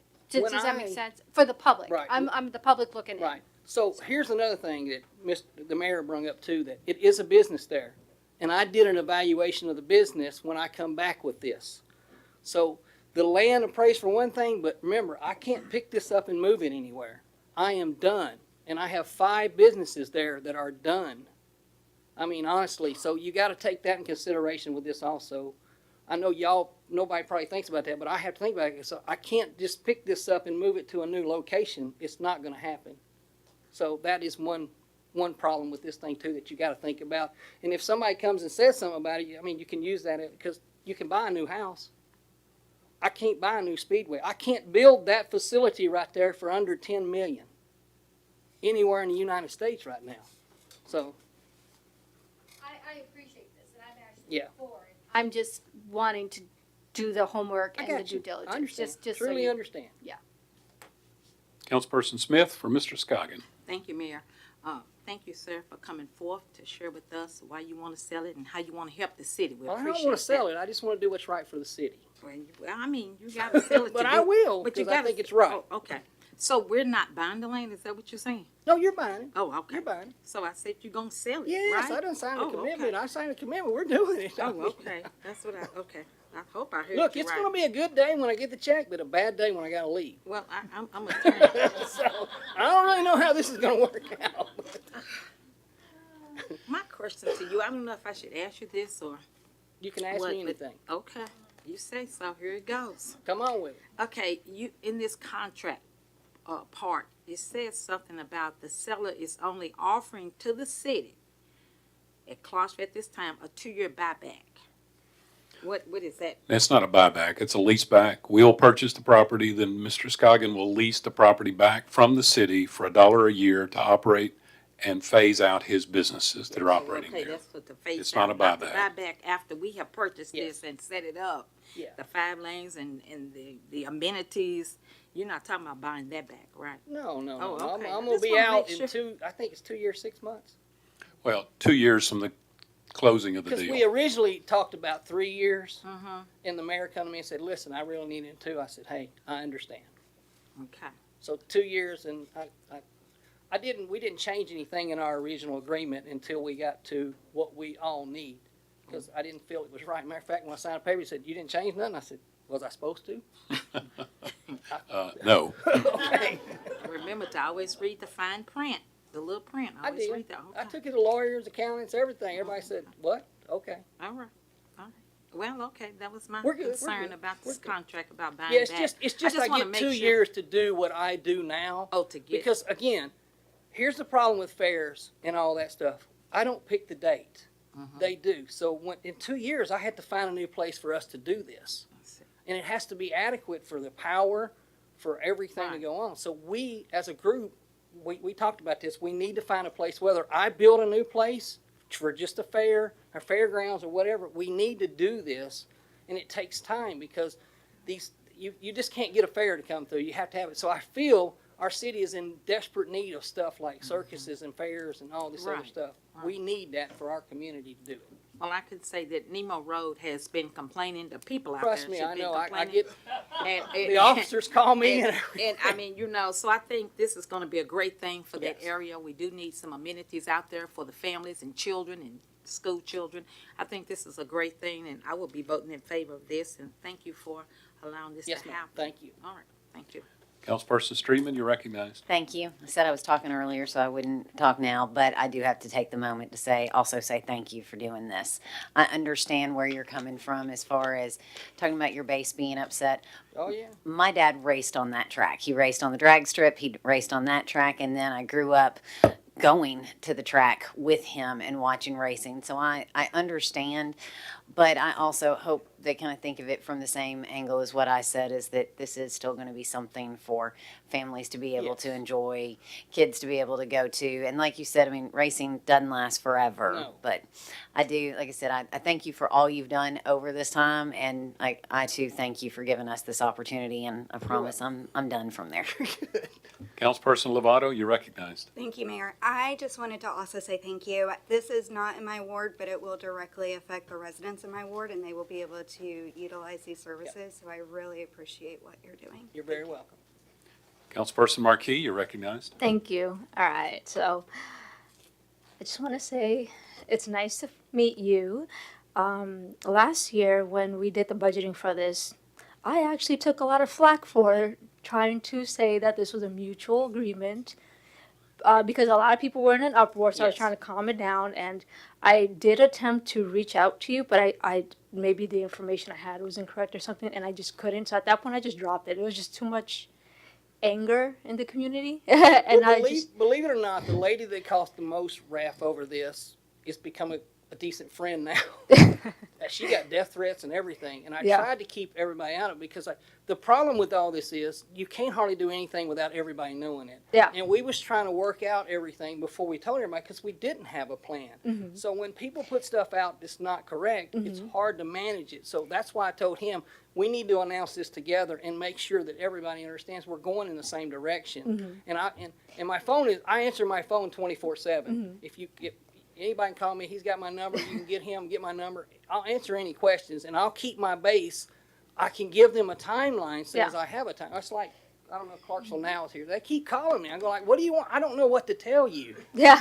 Are you the one calling me? No. I don't know what to tell them. I said, I don't know what, I don't know. They called the other day. What? No comment. I don't know what to say. So I No. don't know what to say until it's all in fine print. Yes. And we got a exit date. And like I said, it'll be a good day on one day, but it'll be a bad day when I gotta leave. I'm going like, I don't know if I know how to do this. When you've Yeah. done something for so long, you just don't know. So Yeah, I understand, and that's kind of why I was trying to contact you, because I wanted to see what your perspective was also, because obviously I only have one side and you're the other party involved. But it's good to hear from you and know what's going on now, all the details involved in this this case. is more of my doing. Okay, yeah, and that's kind of what I don't mind- wanted to know also. I am more doing this because I am backed up in a corner with all the houses going around me. Okay, I know she talked about, you know, I know how this can work down the road, and I've had a good. Even though she said I didn't have a problem with the curfew at all. I didn't. It needed it because Okay. honestly, you got to have boundaries with everything. And I know down the road, some point that it's going to be not feasible to do this. okay, So, you know, at some point you have to realize and understand where we are in the world. And I think I do that. And I think getting 2 years can get me through all the stuff and have the stuff built to do what we need to do for our city. It's not about me. It's not about racing. It's not about the race community. We will find ways to race. We'll find ways to do. But I cover every demographics and I cover everything to try to give everybody something to do here. I just do not want to see that fail. I gotcha. So we got to find a place to put stuff and do stuff. Yep, and I would agree with the current plan being presented that it does give a lot of options for the community, especially in North Clarksville, for stuff to do, and then also to help you with phasing out of that area as well. But thank you, and Y'all don't I forget will to figure tip out a me way if to you want contact you. I'll be happy to take $1 million or 2 tips. After the 7, is that? I don't know. Is that? Was that too much? I don't know. That was too much. Okay, we're Yep, done thank here. you. We're done. Any other question? Mr. Scoggin again, William, thank you All right, for y'all your just call me. patience while If we, anybody's got any questions, really, you can call me. My phone number is 931. I don't care. They all got it anyway. I don't care. 931-538-8448. If you got any questions, I don't care the public. Yeah, you tell them all to call me. I don't care. I answer the phone 24/7 anyway. We answer it live on the racetrack, so. it's the most interesting man in Clarksville right here. All right, thank you. Thank you, William. All right. Chairperson Streetman, you're recognized for the rest of your report. Thank you, Mayor. Ordinance 39, 2023, 24. First reading, postponed December 7, 2023. An ordinance amending Part 2 Code of Ordinances, Title 13 Utilities and Service, Chapter 3 Gas, Water, and Sewer Service, the City of Clarksville relative to gas rates, charges, and/or fees. Both the Finance and Gas and Water Committees voted in favor of approval. Questions? Councilperson Reynolds, you're recognized. Mine might be for Mr. Riggins. I would like to verify that I read the information correctly, Mayor, that the increase in fees each year were on the cash method pro forma system review. And so the first year, the increase would be $3,097, and then 2025 would be $3,097,097, and then 25 was 3.6 million. Is that how much? Did we get a state? Hang on, let's get Mr. Riggins, come on up here if you don't mind, and get this question before you. If you don't mind, Councilperson Reynolds, ask your question again so he'll. Clearly, my question is, bottom line is, how much in 2024 will we get, and how much in 25 for the rate, by the raise? And I've looked at this thinking that this was showing me the increase in revenue, but I'm not sure that I'm looking at it correctly. So annually, what will these increases give us? That's my bottom line question. And I just want to make sure I'm reading the documentation correctly. Would it be okay if I emailed that out Sure, to everybody? because I did email you that question last week. Okay. I didn't see it. I apologize. And but I will thought when I get that read out this to everybody, documentation, that's this all was the answer to my question, Okay. honestly. right. All right. So I didn't ask you a second time because I thought it was here. Right. So my bottom line is, how much will the increases, what's the capital gain that you'll get in 24, 25, 26, and 27? Okay. Let me see. I may have it right here. Mr. Riggins, you're gonna email that out Yes, sir. through the clerk, Yes, okay? yes, sir.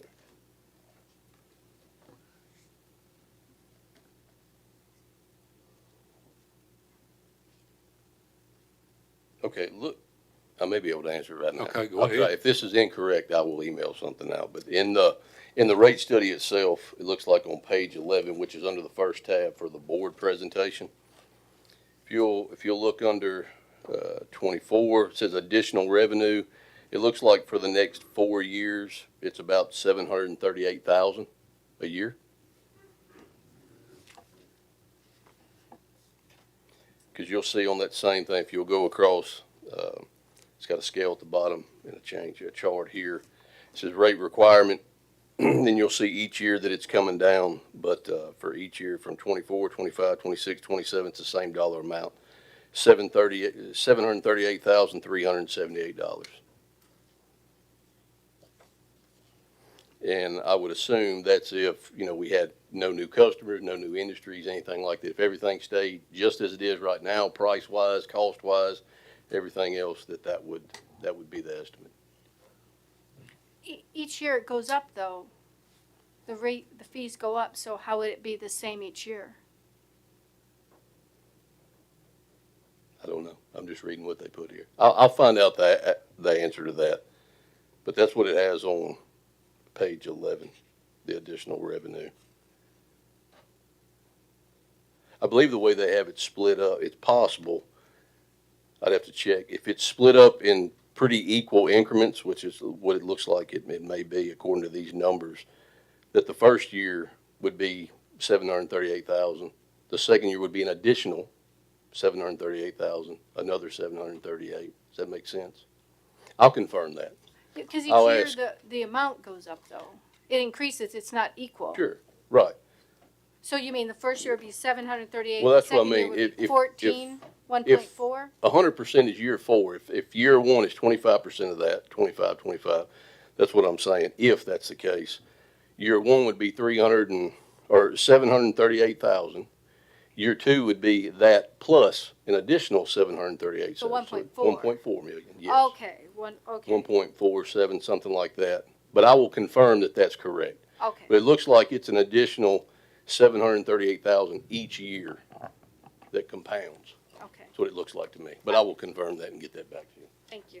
You're welcome. Councilperson Smith for Mr. Riggins. Thank you, Mayor.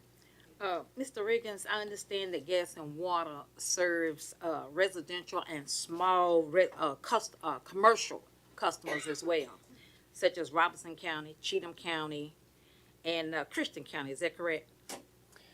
We furnish serve, gas and water. What we furnish to Robertson County, Cheatham County, and Christian County. Is that correct?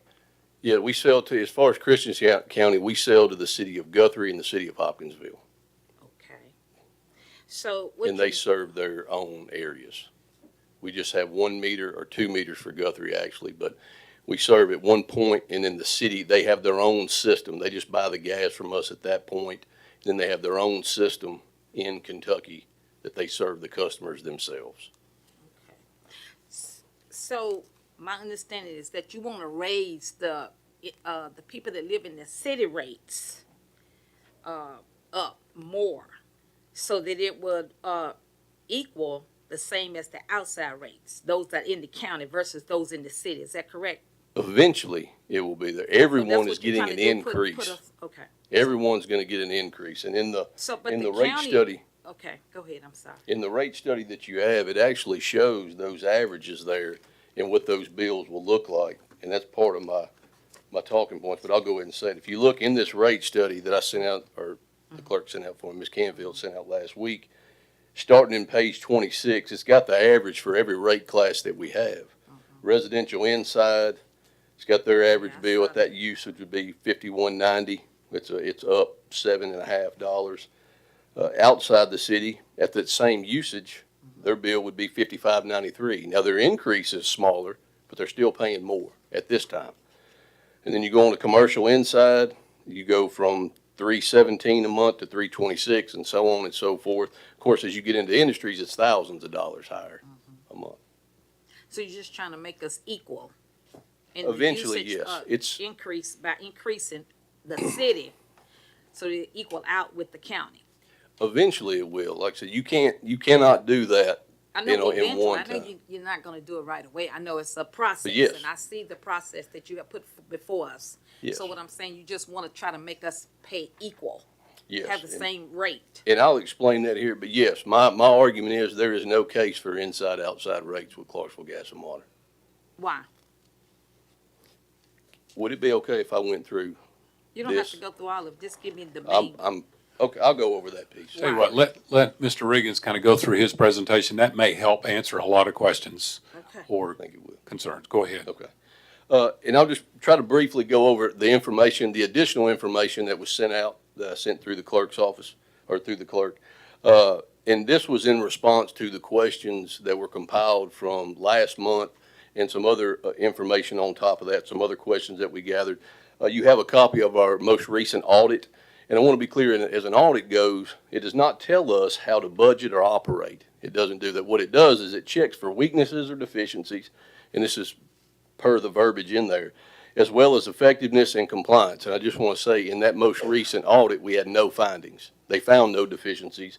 They found no weaknesses, which means that we are effective and compliant with all the laws and bond covenants, everything that we have.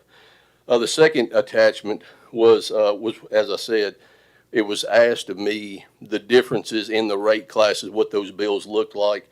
That's in that attachment too. In the rate study itself, beginning on page 26 through 35 shows the average impact for each customer class all the way across.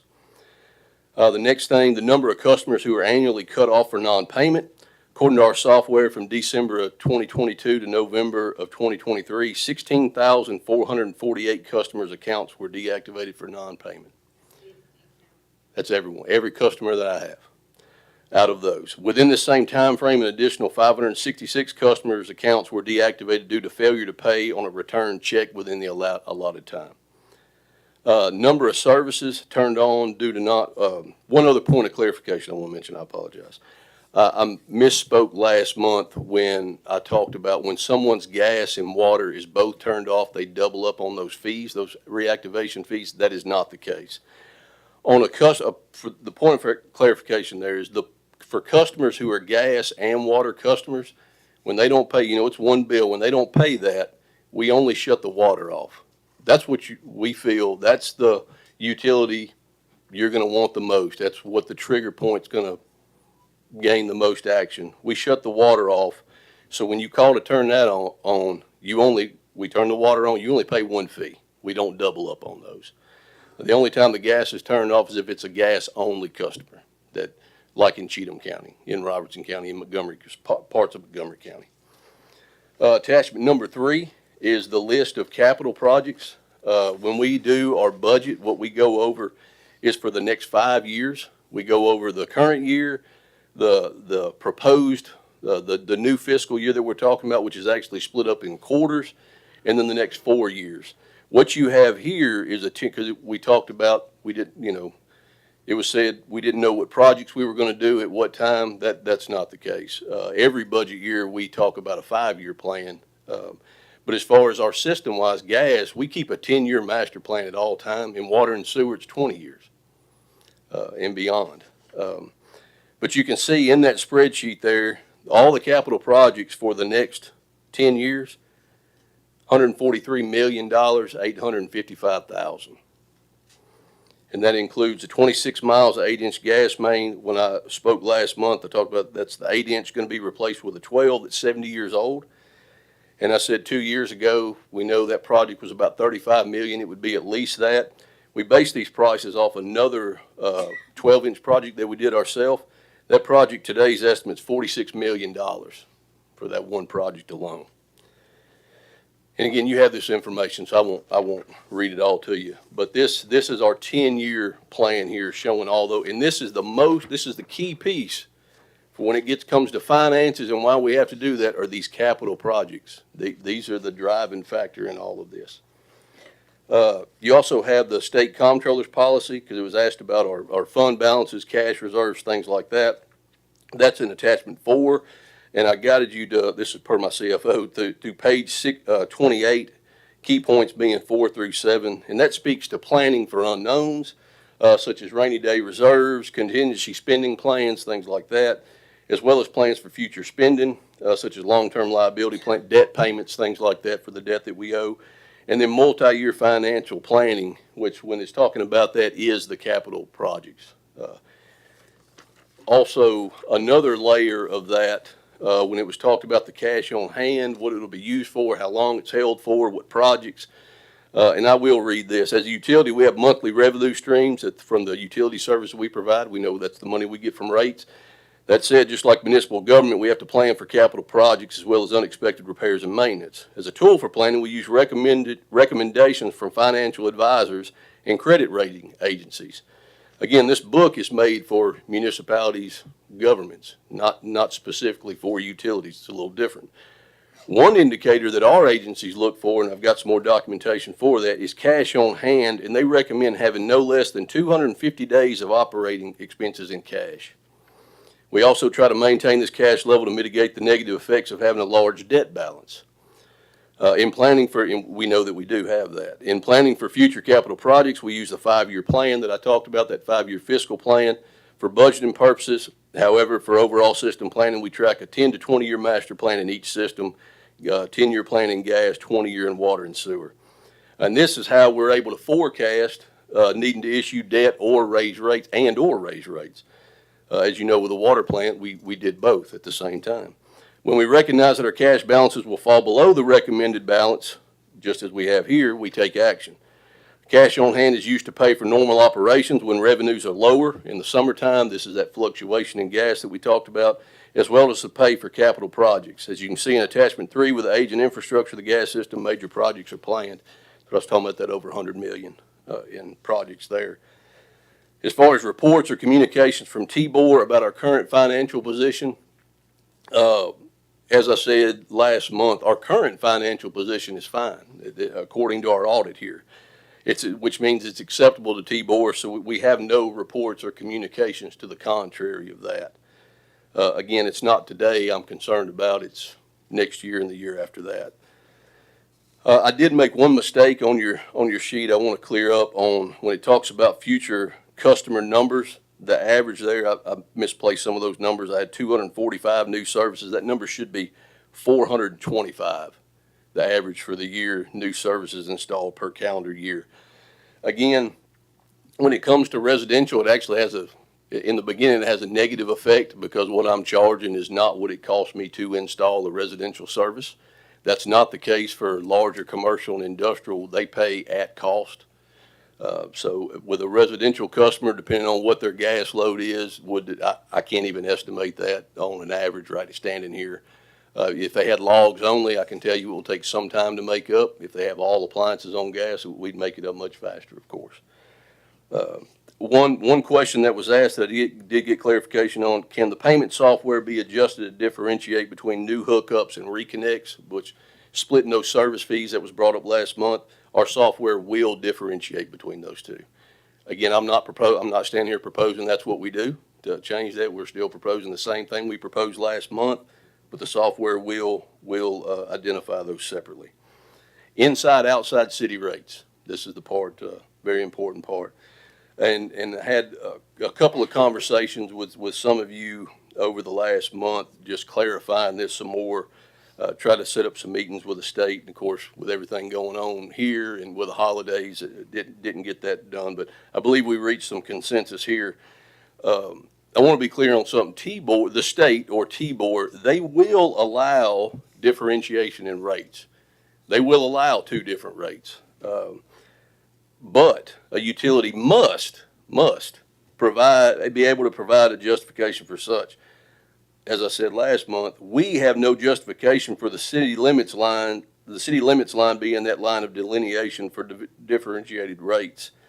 And if you'll look at attachment 5 of what you had, when you're looking at, that's these here. This is directly from their presentation, the state's presentation last year to utility districts and general managers. It was at their leadership conference.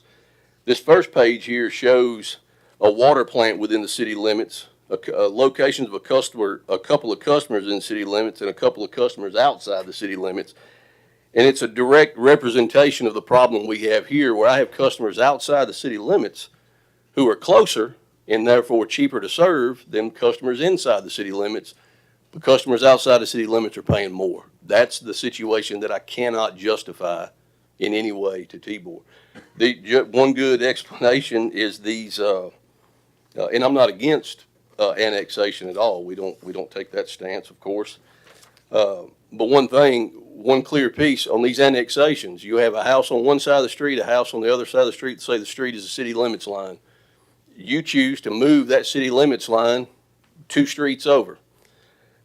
Now, those rates have changed. They're actually cheaper for those customers. My cost of service hasn't changed at all. That shows you that those lines are arbitrary and have no meaning in what I do. That's going to be the problem with Tibor.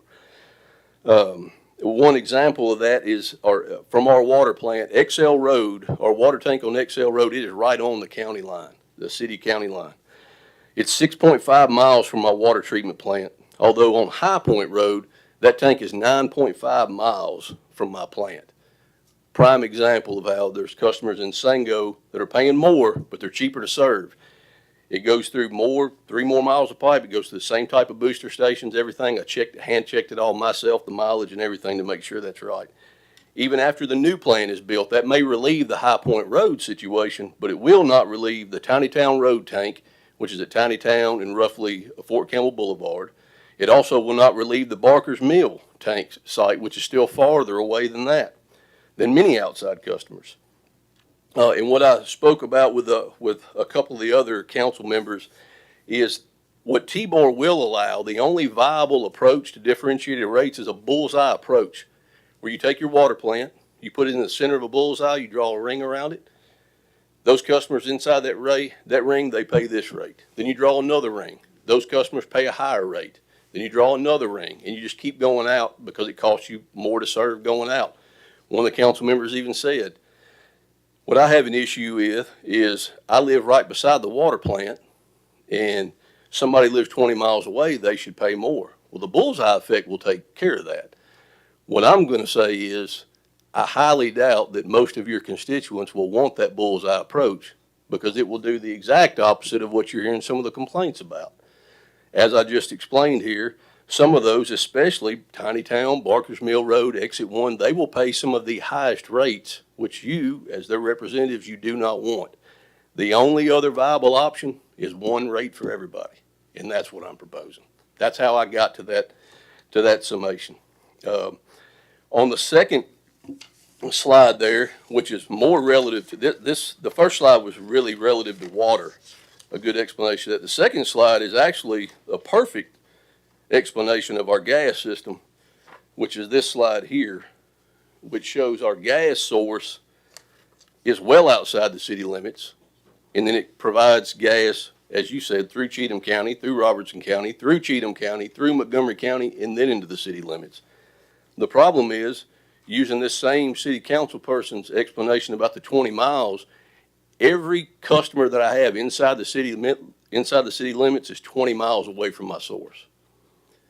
So using that same approach, my customers in Cheatham County will get the cheapest rate, then Robertson County, then Cheatham County again, then Montgomery County, and then the city of Clarksville. Again, what I'm proposing, I think, is more amenable with one rate for everybody.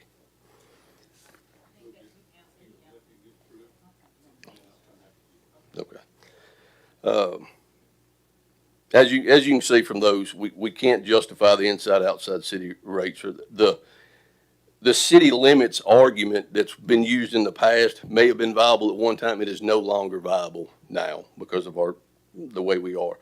We are rate driven. We receive no city tax dollars, as you know, so that city limits line should make no difference in this. As far as the gas department financial forecast without rate increases, you have a copy of attachment 6, which this is what my CFO came up with. It shows the financial forecast for the next 10 years. And that's this spreadsheet here with the nice colors on it, if you have it. What we're proposing here, what we're showing is, if this rate increase is not passed and we try to continue on with the projects that we have right now, because it was brought up, we're not in trouble right now. I agree. If we move forward with these projects the way I'm saying that we have to, This year, if nothing change, or next year, if we move forward with the capital projects as we say we are, no rate change, we will be deficient by almost $1 million, about $950,000. It'll be a negative, that'll be our negative net position. Change in position is negative. That's our first year of financial distress, which T-Board does pick up on. And that's the end of 2025. That's a year and a half from now, if we don't do this. The second year, end of 2026, another $1 million deficit. It just keeps going on from there. As far as the cash, if you follow that line down, right now, we're showing end of the year about $30.5 million. If we don't raise rates and we try to do this, we'll drop to 24 million, then 18.5, then 15, 14, 3, and then we're depleted and we're in the negative by $25 million very quickly after that. Again, this is just showing what it will do. We would never allow us to get ourselves here, but what I'm saying is I have to do these projects and I have to have a way to pay for them. This is just showing the financial effects if we don't do it. And then I do want to mention some of our, this is a presentation from our financial advisor. I did not send this out. This is what was used when we did this last bond issuance. Our presentation from our financial advisors, and this is what's shown, mention our strengths or points mentioned for selling our bonds. In this, some of the highlights that were mentioned, Gas and Water's financial forecast projects ample days cash on hand that exceeds minimum target of 250 days, which is where we want to be. Forecast conservatively estimate draws on cash to fund $196.7 million in capital projects. And again, this is not just gas. This is the entire organization, gas, water, and sewer. But again, when it comes to this stuff, they look at the entire enterprise. I just want to mention their notes. When it comes to their key credit considerations and timing, and again, I mention all this because this is what leads up to the $5 million premium that we received in 3.5% interest rate. The key credit strength, conservative and prudent budgetary practices, conservative budgeting and revenue forecasting minimize risks in future debt service coverage and liquidity projections. I apologize. Capital Improvement Program, CIP, which is these projects, continues to address both mandated and discretionary projects that invest in the system to ensure reliability. Strong financial position provides significant capacity to absorb new debt service and fund CIP with balance of debt, pay-go, and reserves. And then the last thing is competitive water and sewer rates, and that's because they were only looking at water and sewer here. I can tell you it's the same in gas. Competitive water and sewer rates with strong rate flexibility. Again, all positives. And I say that because that is a testament to what my staff is doing in this budget and in what we're proposing right here. And then the last thing I got, it's just another point of clarification. When we talk about these state agencies, as far as T-Board and T-Puck, I do want to straighten up because I felt like in a couple of conversations it was talked about, well, you're painting out them to be the bad people. That is not the case. I want to be very clear. When we're talking about T-Puck and T-Board, they are not our adversaries. They are not against us. In actuality, T-Puck, and we've lived through this, what their purpose is actually the opposite. That we find that several utility districts and municipalities have trouble getting their rates increased, the problem which we've not had in several years. Which puts them in a bind, just like we're talking about here, and they cannot do these projects. When they cannot do those projects, that is when T-Puck, the Tennessee Public Utility Commission, would step in and start assessing fines. And how they do that is they assess a fine that says, all right, you didn't keep up with your program, you've got a fine of $500,000, just for round numbers. But we don't want your money. What would we rather you do? You take that $500,000 and you invest that into your system. You go do this project, which allows that utility district to go back to their governing body and say, now you have to give me $1 million. You don't have a choice. So actually, they're an advocate for the customer and for the utility in cases where they're at odds with a governing body. I'll just say that. They are not it's just the truth. They're not our adversaries. I want to be clear on that. And that goes for T-Puck and T-Board as well. You've heard me say before, and I'll say it again. It's not always been this way, but current date, this is the best relationship we've ever had with our state legislators. We great relationships with it. They just came in for our third inspection of our gas system, or they're coming either this week or next, I believe it was this week.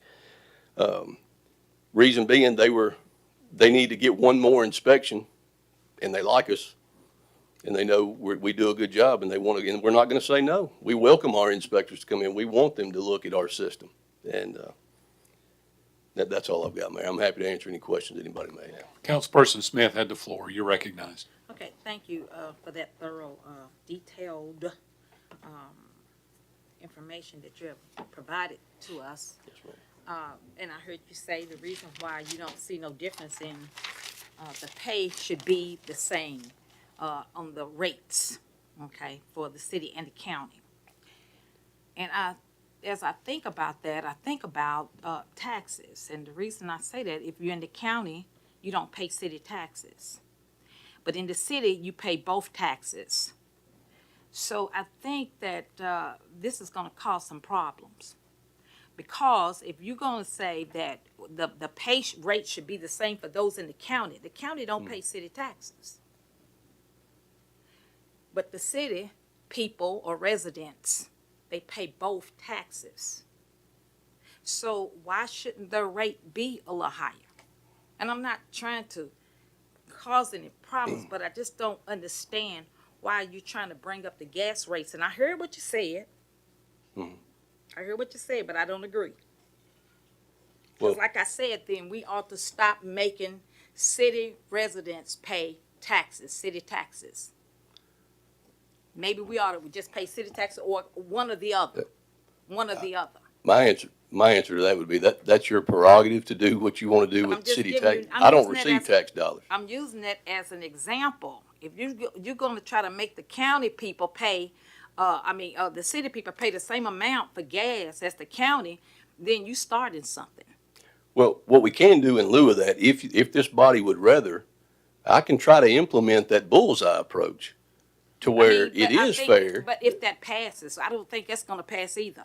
Well, what I'm saying is that when the state looks at this, and their slides are very clear on this, as I gave you, the only options that are viable are the bullseye approach or one rate. I heard what you said about that. That's all I have.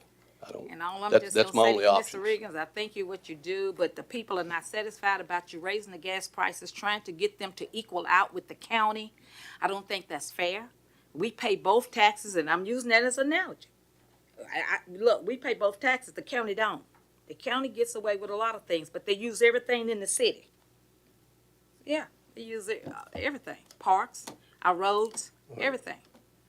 Our gas, our water, everything. So I don't see how you're going to try to do that. I'm not for it. I'm sorry. And I appreciate all the thorough work that you've done. That doesn't mean I don't like you. I love you. But I got to stand up for my constituents. I'm totally against raising these gas prices. And I just thank you. I'm through. Thank you, Mayor. Thank you, Mayor. Councilperson Reynolds, you're recognized for Mr. Riggins. Mr. Riggins, so several years ago, we talked about how we should infill instead of continue the sprawl and push out to the county because infrastructure was already here and it was easier to tap into the infrastructure and it would keep our rates lower as we tapped into the infrastructure and infill. And now we're raising rates because we want to continue pushing out and our infrastructure has to go out to the county and tap in. And so I'm not sure. I mean, I know you say that it's cheaper to that there's no difference, but there's a lot of building and a lot of new in the farmlands in the county as opposed to the infrastructure inside the city already has the lines and you're building them out there as well as, no? So, for one, we have infrastructure already out in the county. We don't build infrastructure out to support development unless they're paying us to do it. Just like LG Chem, for instance. On those, per that contract that we agreed to, we are building that. They're paying for that every single dime. Residential subdivisions, we don't pay anything. Water and sewer, they provide plans that they pay for an engineer. They turn them into us. They build it, then they turn it over through the plating process, through the planning commission. Gas is the only thing different. The only reason is I want to install that gas myself. There's a lot of more regulations with gas than there is water and sewer, as you can imagine. We want to keep that control. They still pay for it all. They actually submit the request to us. We want oh goodness, we want a price for this subdivision. They sent us a plat. We draw up a set of plans ourselves, and then we send them a cost estimate. If they choose to do it, let's say it's $50,000, and they choose to do that, they write us a check for $50,000. We go install that. We keep up with timesheets. We keep up with everything. Vehicles used, any overtime, anything of that, materials, prices, everything. In the end, we settle up. If that actually costs us $55,000, they write me another check for $5,000. So they pay for everything out there. We actually do tell, because there are some areas of Montgomery County that are well outside where we have those mains now. We do tell those, you're just a farm or two too far out. We're just not ready, and we're not gonna approve that set of plans. We do tell those now. Most of that's in with the growth plan that you see here. But most of those, so where you're seeing that out in the county now, those utilities are already there. They're way, just like out in Sango. We already have utilities all the way out to Sango Commons. I believe that's our farthest on that line. They're already there. Everything in, that's the difference, once again, why the city limits line doesn't work. Everything from that point back in is infill for me. I'm already there. I've been there for years. All right, and I just want to say, so I would like to get to verify the income that this is raising. Because just according, so it'd be 7.3, and then the next year an additional 1.4, and then the next year an additional 2.1. And I understand that you have these plans, but like when we, as I said earlier, when we did the water plant, we knew we're raising rates because this is what to dig the hole in the ground costs. This is what, the plant costs, and but this was the timeline, and this is when we're doing it. It's not as firm as I see it, but it's not as firm. I mean, there's nothing saying that you're going to do it, that you've already done all the work. So I have concerns for that. It's the same thing you looked at before the water plant. I don't believe the water plant was built out before you approved this, because I remember telling you, if you don't approve the rate increase, fail the bond issuance. We have engineers' estimates. That's what these folks do based off other plans, other things that we do. That's why we have every department, every budget you approve is off engineered estimates or some type of estimate, especially any CIP, Transportation 2020, every bit of that, engineers' estimates, every single one of them. So every year you're approving budgets based off engineers' estimate. It's never actual. It's previous numbers as close as you can get to that. And that's what this is. And I can promise you, it will not get any cheaper from here. That is the one thing that I can say with certainty. It will not get any cheaper from here. And the projects have to be done. It's 70 years old. I've been at Gas and Water 26 years. I don't know that I've ever told y'all my background, but I worked in the gas department in the field for 10 years. Then I came back and I managed that as the assistant gas manager for 3 years. If there's one department that I know more than others, it is the gas department. I've worked on these lines. I know them. I know where they're at. I know what kind of shape they're in. And we don't have a choice on these projects. If we did, I wouldn't be standing here. Unless we went to more cleaner energy. Councilperson Lovato, you're recognized. Thank you, Mayor. I just want to clarify something, since taxes was brought up. Does gas and water accept tax dollars from the city or the county? No, we receive no tax funds. Thank you very much. Councilperson Zacharias, you're recognized. Well, the previous speaker stole my thunder, but I'll just follow up with this question. Does the fact that a customer pays taxes to both the city and county change anything about the cost of providing service to that customer? No. Thank you. Councilperson Smith. Thank you. We do pay taxes on our bills. That's sales tax. When we pay our gas and water taxes, we do pay tax. I know that I'm not talking about property taxes. When I use it as an analogy, you have to understand that I'm trying to show you that if you're going to say that the city and county, you want to bring up our gas to equal out, then why has it been like it has been now? Why has it been separate all this time? Different prices. Why has it Why been do I separate? believe it's been that way? There may Yes. have been a time where, in some cases, it might have been okay to do that. Why I think it's still that way Why was today? it okay to do it? Politics. Oh, so you saying politics brought this on? That is exactly what So I you believe. think that this should have always been equal pay? Yes, I mean, when for we the looked fees at it, and I'm not stuff. saying always. I'm saying since I got in this role right here, one of the first questions I asked, because I knew the water rates were coming, and then I knew this was coming. One of the first questions I asked my CFO is, do we have a reason to charge separate rates for inside, outside? She said no. So you And, saying and it's when I'm, politics. my thing with well, if I'm standing here saying I have no financial reason to do it, if I show you slides from the state saying they agree with me, what other reason would someone not do it What my thing other is, than politics? you're an enterprise entity, and you know that, and we Yes, ma'am. know that. So there could be other ways you can get money to pay to get this established. I'm open to suggestions. Then that's your job. You're the director. I That's not did my job. I brought it here. That's not my. You bring it to us, and we'll vote on it if we think it's legit. I'm But asking that's you to not vote my on it. job to find out for you. And that's what he's brought to us. He's brought a proposal. Just letting them know I don't agree with this. Well, Understood. And I mean, it's nothing to argue about. We're just trying to discuss this thing because, like I said, you got other ways you can get money than decide to keep raping the residents of don't, different things. don't, no, wait a minute, don't Let me use that word. justify what raping Back- means. no, back up. Scraping and raping. Same Okay, thing. let's get back on the issue. Anything else, Councilperson Smith? I just want to finish what I got to say, Mayor. Okay, If I finish, could. but don't use those Okay, well, let me change the inflammatory word. words, please. We're scraping people's pocketbooks that don't have that money to accept this increase.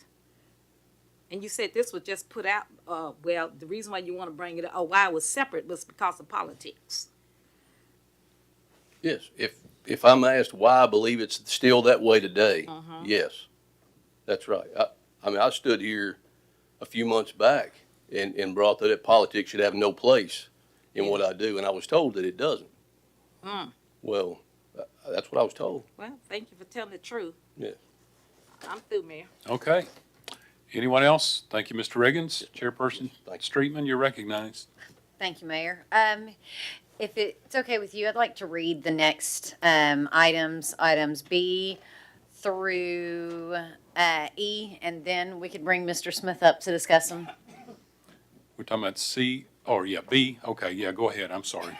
Okay. Without objection, go ahead. Thank you, and I accidentally hit the side here. Okay, Ordinance 50, 2023, 24, first reading.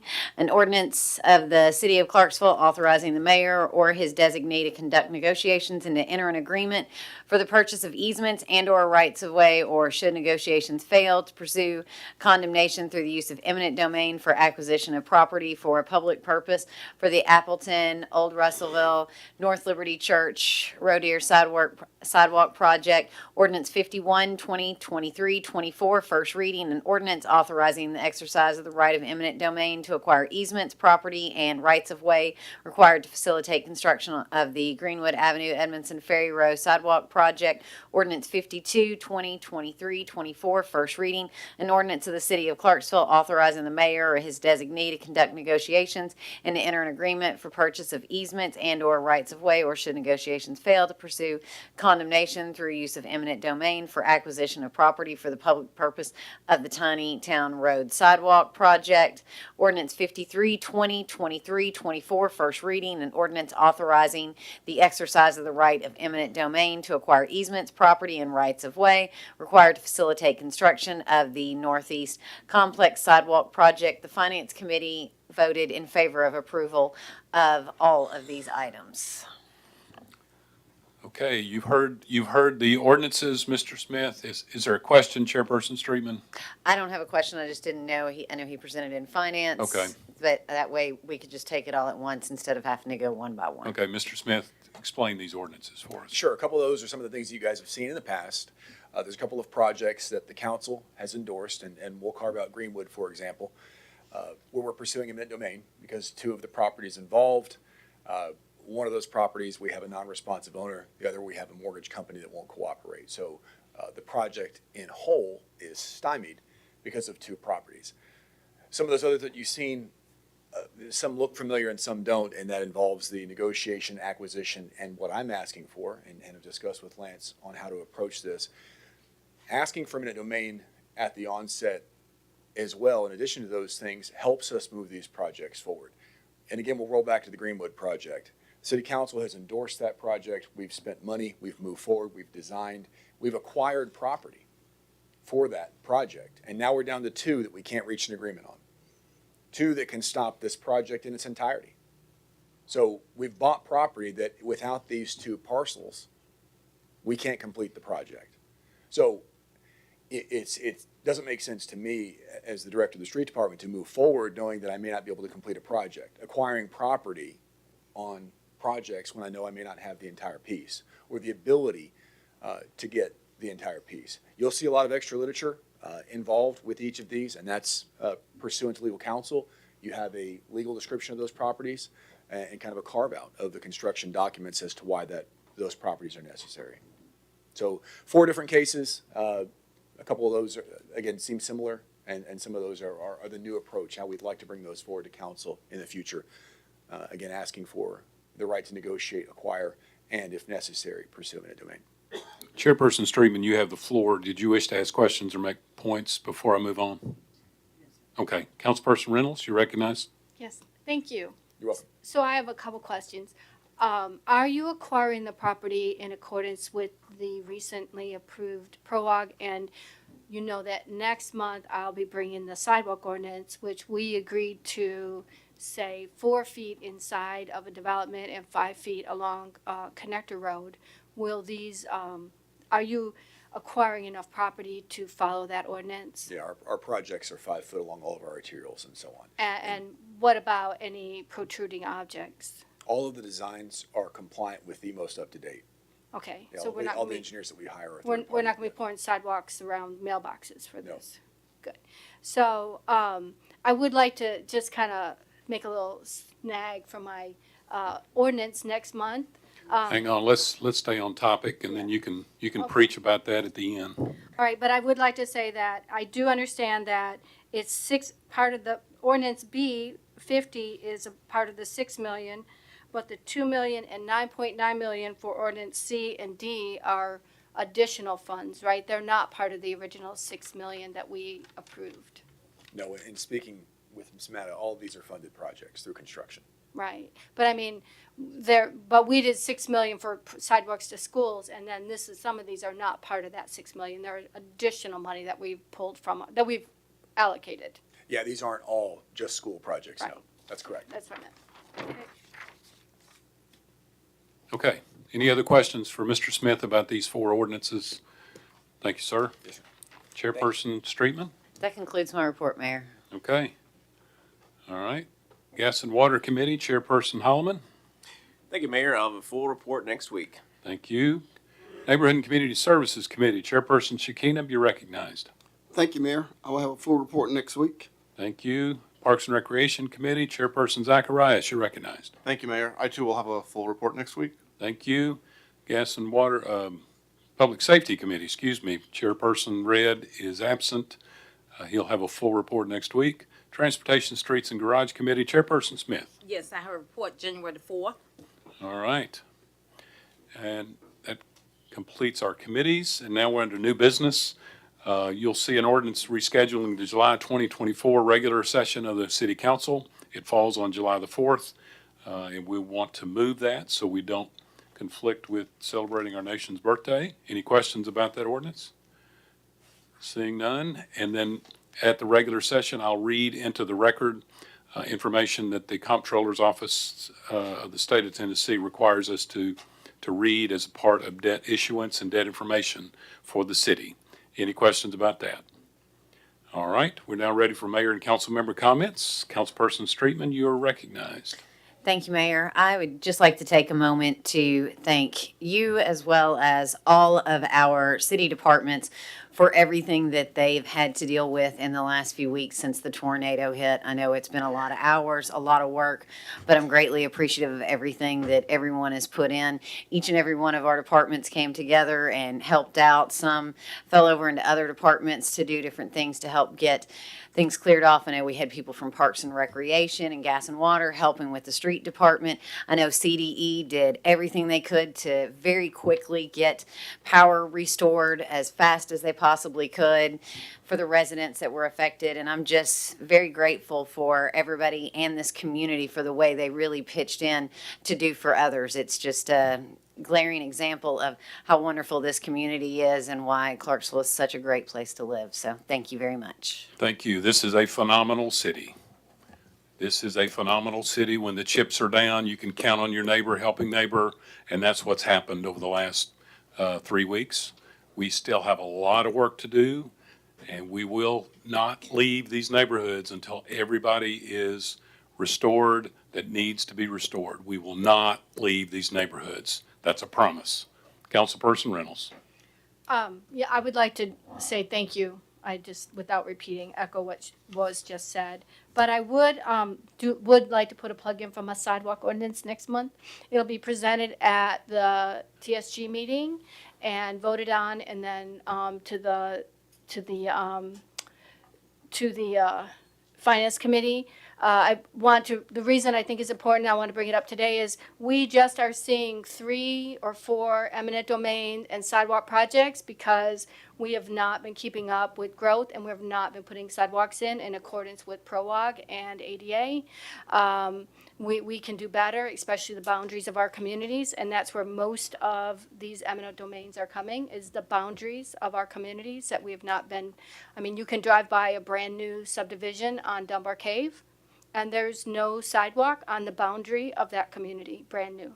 So I hope that you'll take a look. It's been out there several times by now. If anyone has any questions or concerns, please send them through Lisa, and we'll address them at the committee meeting. Thank you. Will I ask you get us the final form of that ordinance so we can see it?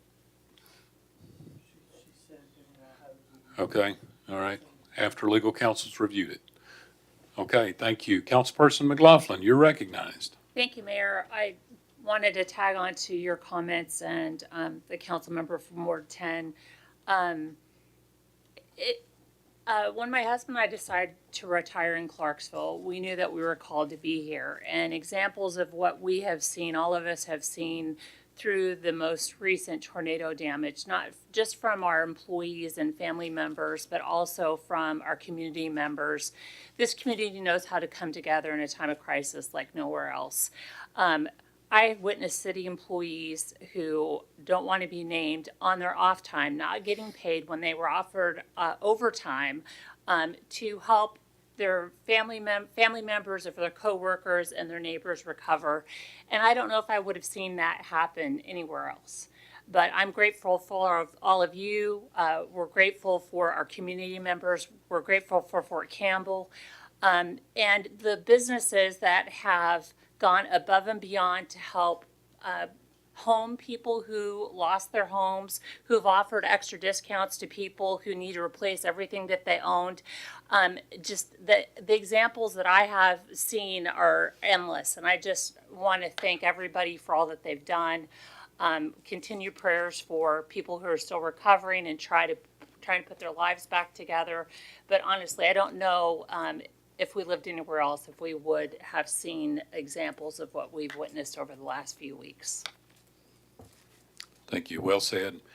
We've got a phenomenal group of city employees led by these department heads that are in the audience. I'll ask all of them to stand. Department heads or not, all of you to stand. And I want to publicly say thank you. They have worked hard and tireless.